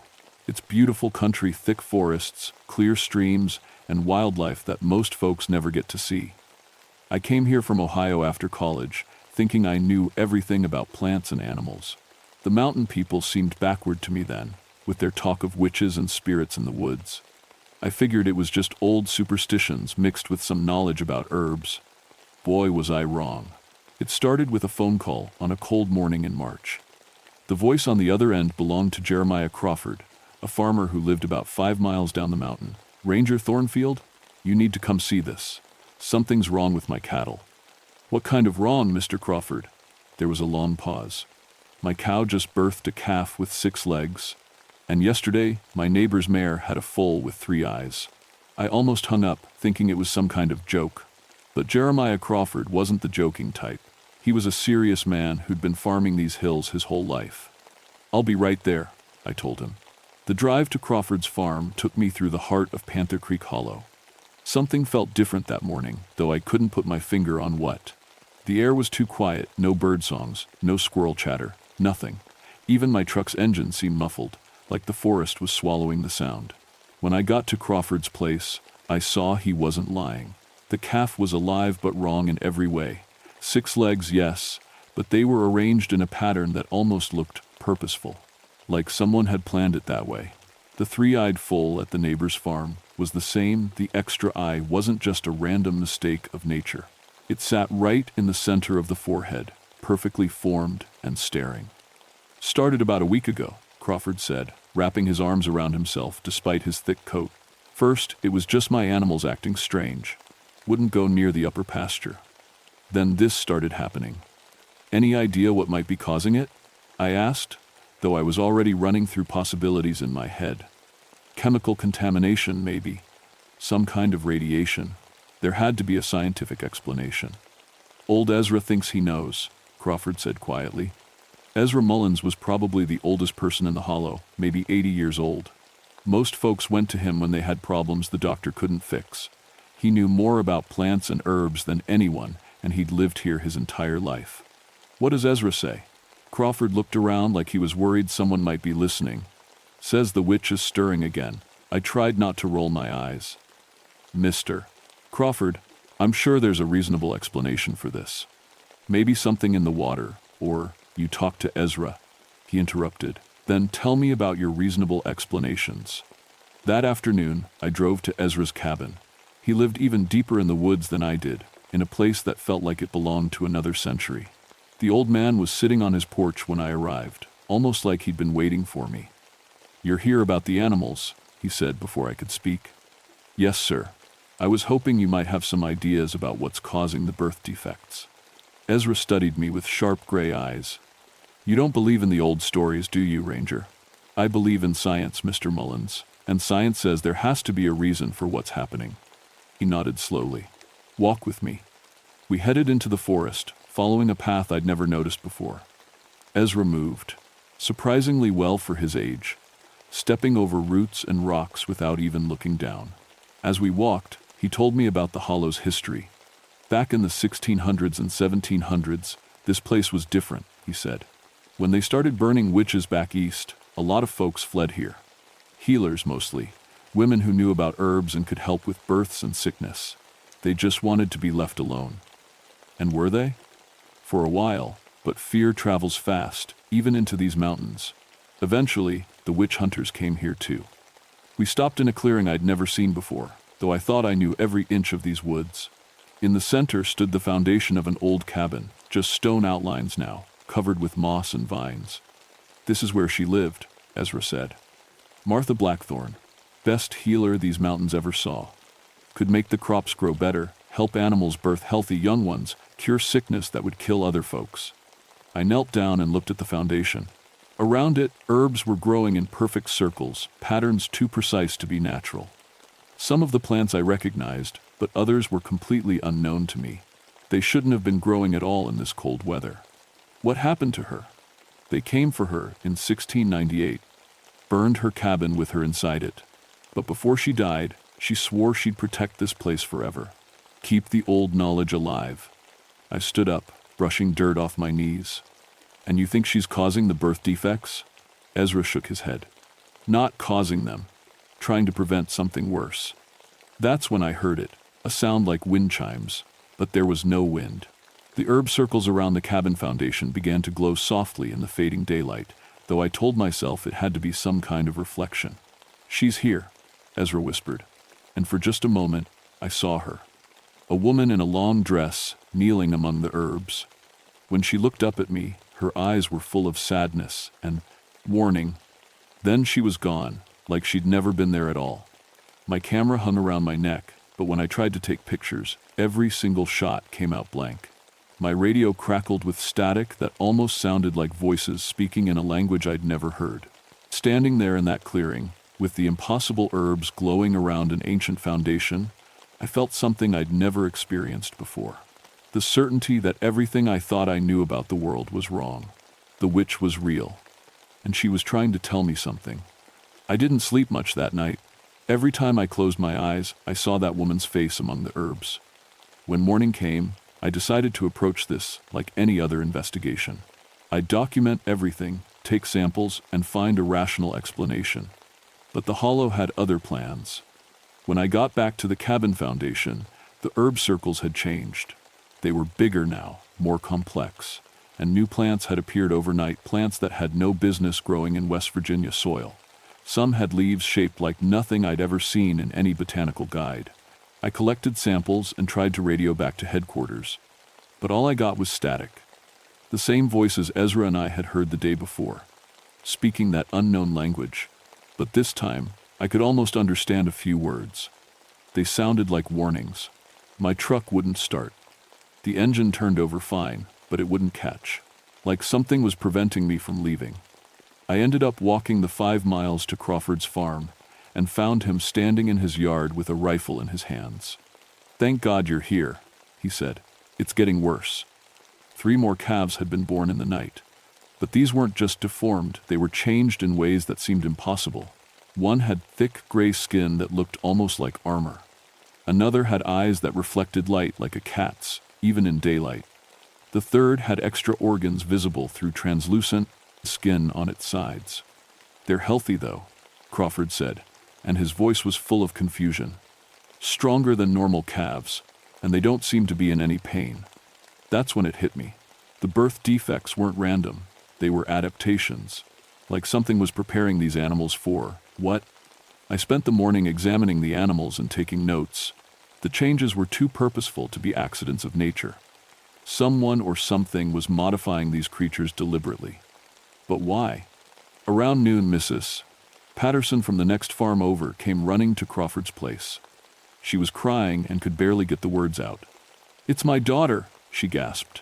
"Sarah's pregnant, and something's wrong. She's only been carrying for 3 months, but she looks ready to give birth.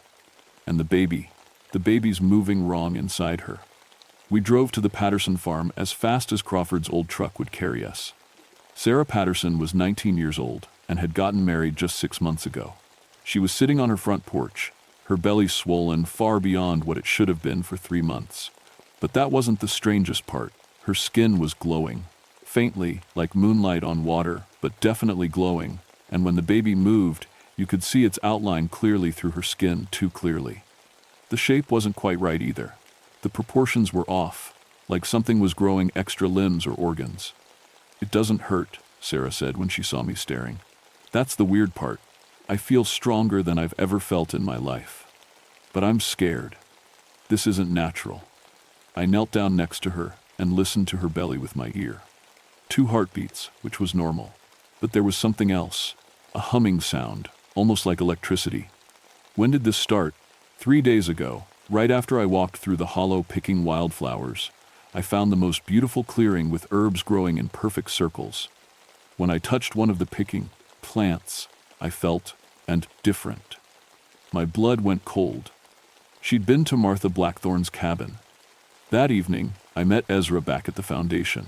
The herb circles were even larger now, and the glow was bright enough to read by. But that wasn't what made my hands shake as I wrote in my notebook. There were other foundations now, dozens of them, arranged in a large circle around Martha's cabin. Each one had its own herb garden, and each garden was tended by a figure I could barely see, women in long dresses, moving between the plants like they were caring for children. "She's calling them back," Ezra said quietly. "All the healers who died here. They're preparing for something." "Preparing for what?" Before he could answer, I heard a sound that made my blood freeze.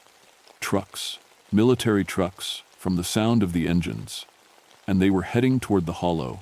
We hid behind some trees as a convoy of army vehicles drove past on the old logging road. 12 trucks, all painted with radiation warning symbols. They stopped about a mile from Martha's cabin and started setting up equipment. "What are they doing here?" I whispered. Ezra's face had gone pale. "Testing," he said. "They've been doing atomic tests underground, all through these mountains, contaminating the groundwater, poisoning everything." That's when it all clicked together. The birth defects weren't random mutations, they were protections. Martha's spirit and the other healers were trying to help the animals and people survive radiation poisoning. The extra organs, the thicker skin, the glowing, it was all designed to help them live in a contaminated world. But why hadn't anyone told the local people about the testing? As if reading my thoughts, one of the soldiers walked close enough for me to hear him talking on his radio. "Yes, sir. The locals have no idea we're here. The contamination readings are off the charts, but the wildlife seems to be adapting somehow. We need to study these mutations before we expand the testing program." They weren't just poisoning the land, they were planning to make it worse. That night, as I sat in my ranger station trying to figure out what to do, Martha Blackthorn appeared in my kitchen. She looked exactly like she had in the clearing, but now I could see her clearly. She was younger than I'd expected, maybe 30 years old, with long dark hair and eyes that seemed to hold centuries of sorrow. When she spoke, her voice sounded like wind through leaves. "They will kill everything," she said. "The poison from their tests will spread through the water, through the soil. Every living thing in these mountains will die unless we protect them." "How?" I asked, surprised that I was talking to a ghost like it was perfectly normal. "Help us. You understand plants? Understand the science. We can teach you the old ways, and you can teach others. But you must choose now. They plan to begin the next round of testing tomorrow." She held out her hand, and I saw that her palm was covered with tiny herbs, each one glowing with its own light. "Touch them, and you'll understand." I hesitated for only a moment. Then I reached out and touched the herbs in her ghostly palm. The knowledge hit me like lightning. I suddenly understood how the plants worked, how they could change living things to help them survive. I saw the connections between all the herbs in the forest, the way they communicated with each other and with the spirits of the healers. And I saw the future Martha was trying to prevent, a dead wasteland where nothing could live. "What do you need me to do?" I asked. The next morning brought news that made my stomach drop. 3 more women in the hollow were pregnant, all showing the same impossible rapid development as Sarah Patterson. But worse than that, the army had set up a perimeter around the entire area. No one could get in or out without going through their checkpoint. When I tried to drive out to get help, a soldier stopped me at a roadblock. "Sorry, sir. This area is under temporary military jurisdiction. Environmental contamination study. For your own safety, we need you to remain in the designated area." "I'm a federal employee," I said, showing him my ranger badge. "I need to file reports with my supervisors." The soldier, barely old enough to shave, looked uncomfortable. "I'm sorry, sir. Orders are orders. No one leaves until the study is complete." They were trapping us here while they finished whatever they were planning to do.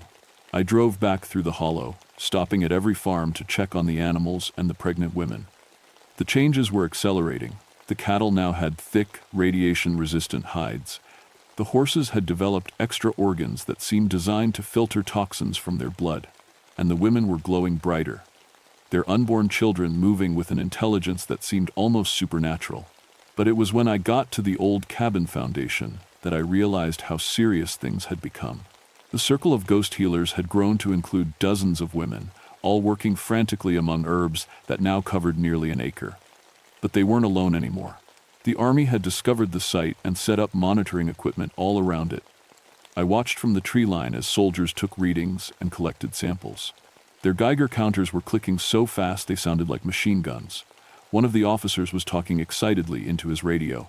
"The radiation levels here are impossible, but somehow the plant life is thriving. These mutations could be the key to human survival in a post-atomic world. We need to capture samples of everything, the plants, the animals, and especially the affected humans." My blood ran cold. They wanted to take the pregnant women. That afternoon, they tried to do exactly that. Military vehicles surrounded the Patterson farm while I was visiting Sarah. An officer with medical corps insignia knocked on the door. "Ma'am, we're here to help. You and your baby need immediate medical attention. We're going to transport you to a facility where we can better monitor your condition." Sarah's husband, Tommy, stepped between the officer and his wife. "She's fine right here. The baby's healthy, and so is she." "Sir, that's impossible. The level of radiation exposure in this area should have killed her by now. We need to understand how she's surviving." That's when Sarah stood up and walked to the door. The glow around her had intensified overnight, and when she spoke, her voice carried an authority that made even the soldiers step back. "I'm not going anywhere," she said, "and neither is my baby. This is our home, and we're protected here." The officer tried to argue, but something strange happened. Every time he started to speak, his words came out wrong. Like his tongue wouldn't work properly. The other soldiers began backing away, their faces filled with confusion and fear. "What's happening to us?" one of them whispered. I knew. The spirits were protecting Sarah, just like they were protecting all the Hollow's people. But the army wouldn't give up that easily. That night, Ezra and I met at the cabin foundation. The ghost healers were working furiously now, tending to plants that seemed to grow taller and brighter every hour. Martha appeared as soon as we arrived. "They plan to take everyone tomorrow," she said. "The women, the children, the animals. They want to study how we've protected them." "Can you stop them?" I asked. Her expression was grim. "We can protect the people, but not for long. The testing they plan to do tomorrow will poison the water so badly that even our magic won't be enough. Everything will die." "What kind of testing?" They want to detonate an atomic device underground, here, in the heart of the hollow. They think the radiation will help them understand the mutations better. I felt sick. They were going to turn this entire area into a radioactive wasteland just to study how Martha's magic worked. There has to be something we can do, I said. There is, Martha replied, but it requires a living person to help us. Someone who understands both the old ways and the new science. She was looking right at me. What would I have to do?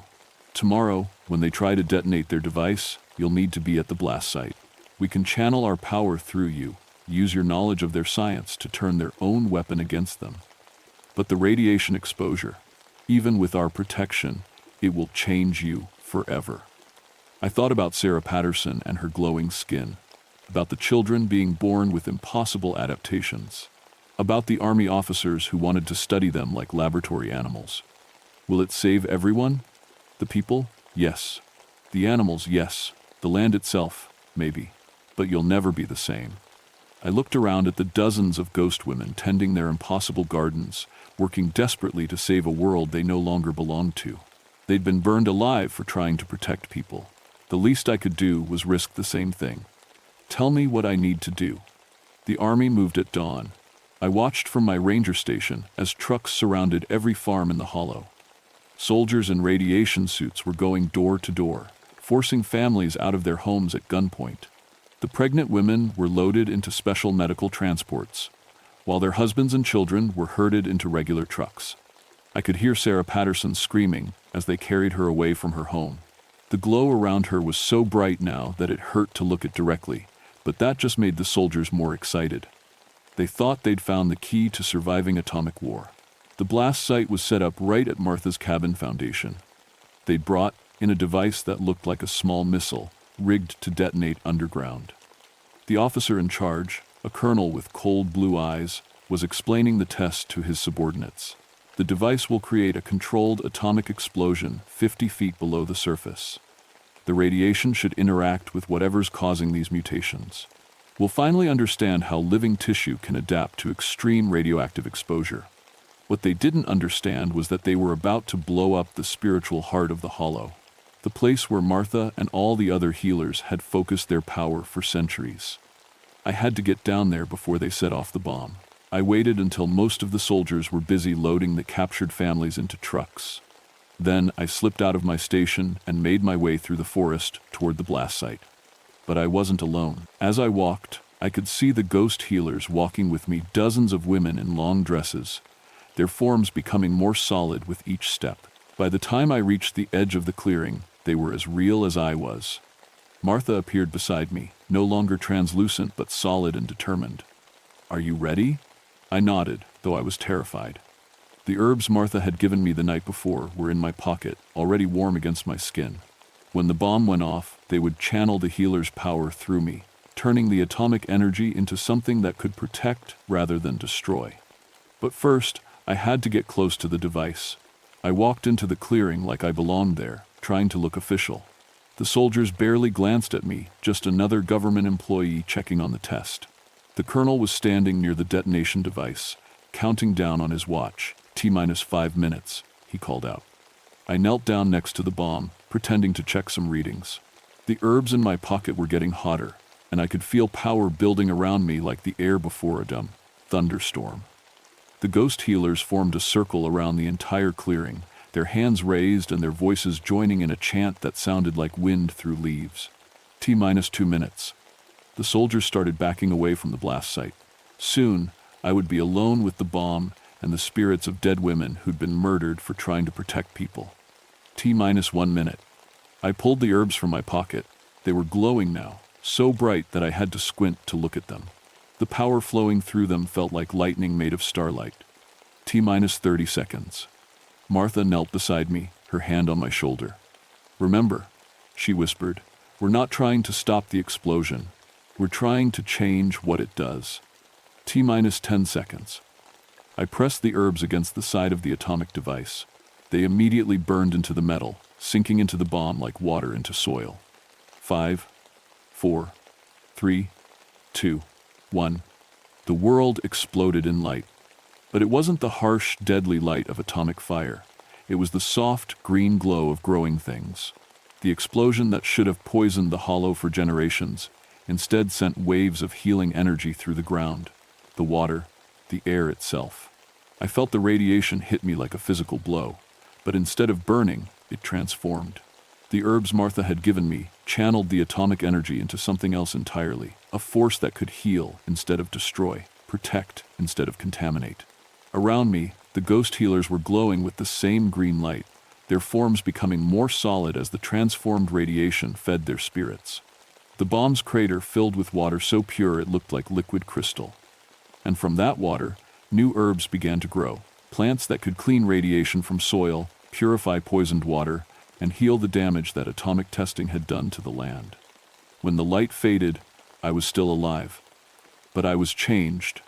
Just as Martha had warned.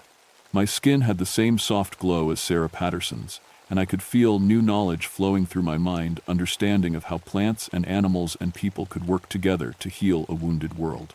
The colonel and his soldiers were unconscious, knocked out by the force of the transformed explosion. But they were alive, and when they woke up, the radiation detectors would show that the hollow was cleaner now than it had been before the test. Martha smiled at me, and for the first time since I'd met her, she looked peaceful. "It's done," she said. "The land is protected. Our people are safe. What happens now? Now you teach them. The old ways and the new science, working together.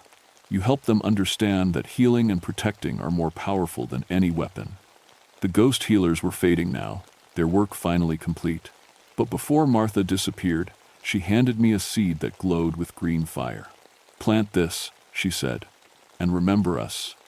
The official report said the atomic test had failed due to unexpected geological conditions. The radiation readings showed that not only had the device not contaminated the area, but somehow the background radiation levels had actually decreased. The colonel and his team were reassigned, and the testing program in West Virginia was quietly shut down. The pregnant women were returned to their homes, their children born healthy and strong. Sarah Patterson's baby was the first, a little girl who could make plants grow just by touching them. The other children had their own gifts. Some could purify water with their hands, others could heal sick animals just by being near them. As for me, I kept my job as a forest ranger, but my duties changed. I became the official liaison between the government and the hollow communities, documenting the unusual but beneficial adaptations that had resulted from the failed atomic test. My reports were filed away and forgotten, which was exactly what we wanted. I planted Martha's seed in the center of her cabin foundation. It grew into a tree unlike any other. Its leaves could neutralize radiation, its roots could clean poisoned soil, and its bark could heal burns and sickness. People began making pilgrimages to visit it, and slowly, the knowledge of healing spread beyond the hollow. Ezra lived for 10 more years, teaching the old ways to anyone who would listen. Before he died, he made me promise to keep the stories alive. "Don't let them forget," he said. "Don't let them think that science and spirit have to be enemies. The hollow is still here, still protected. My skin still glows faintly in the dark, and I can still hear Martha's voice in the wind through the trees. Sometimes, tourists come looking for the miracle tree they've heard about, hoping it will cure their ailments or solve their problems. I always tell them the same thing. The real miracle isn't the tree. It's the understanding that healing takes time, patience, and respect for forces older than atomic bombs. The earth knows how to take care of itself, if we just stop trying to destroy it. But I also tell them to be careful. The government never really stopped its testing, they just moved it somewhere else. And there are other hollows, other communities that need protection from the poison that powerful men call progress. Martha Blackthorn's spirit still walks these woods, tending to her impossible gardens, and sometimes, when the moon is dark and the forest is quiet, she teaches others the old ways of healing. Because the world is going to need healers in the years to come, more than it's ever needed destroyers.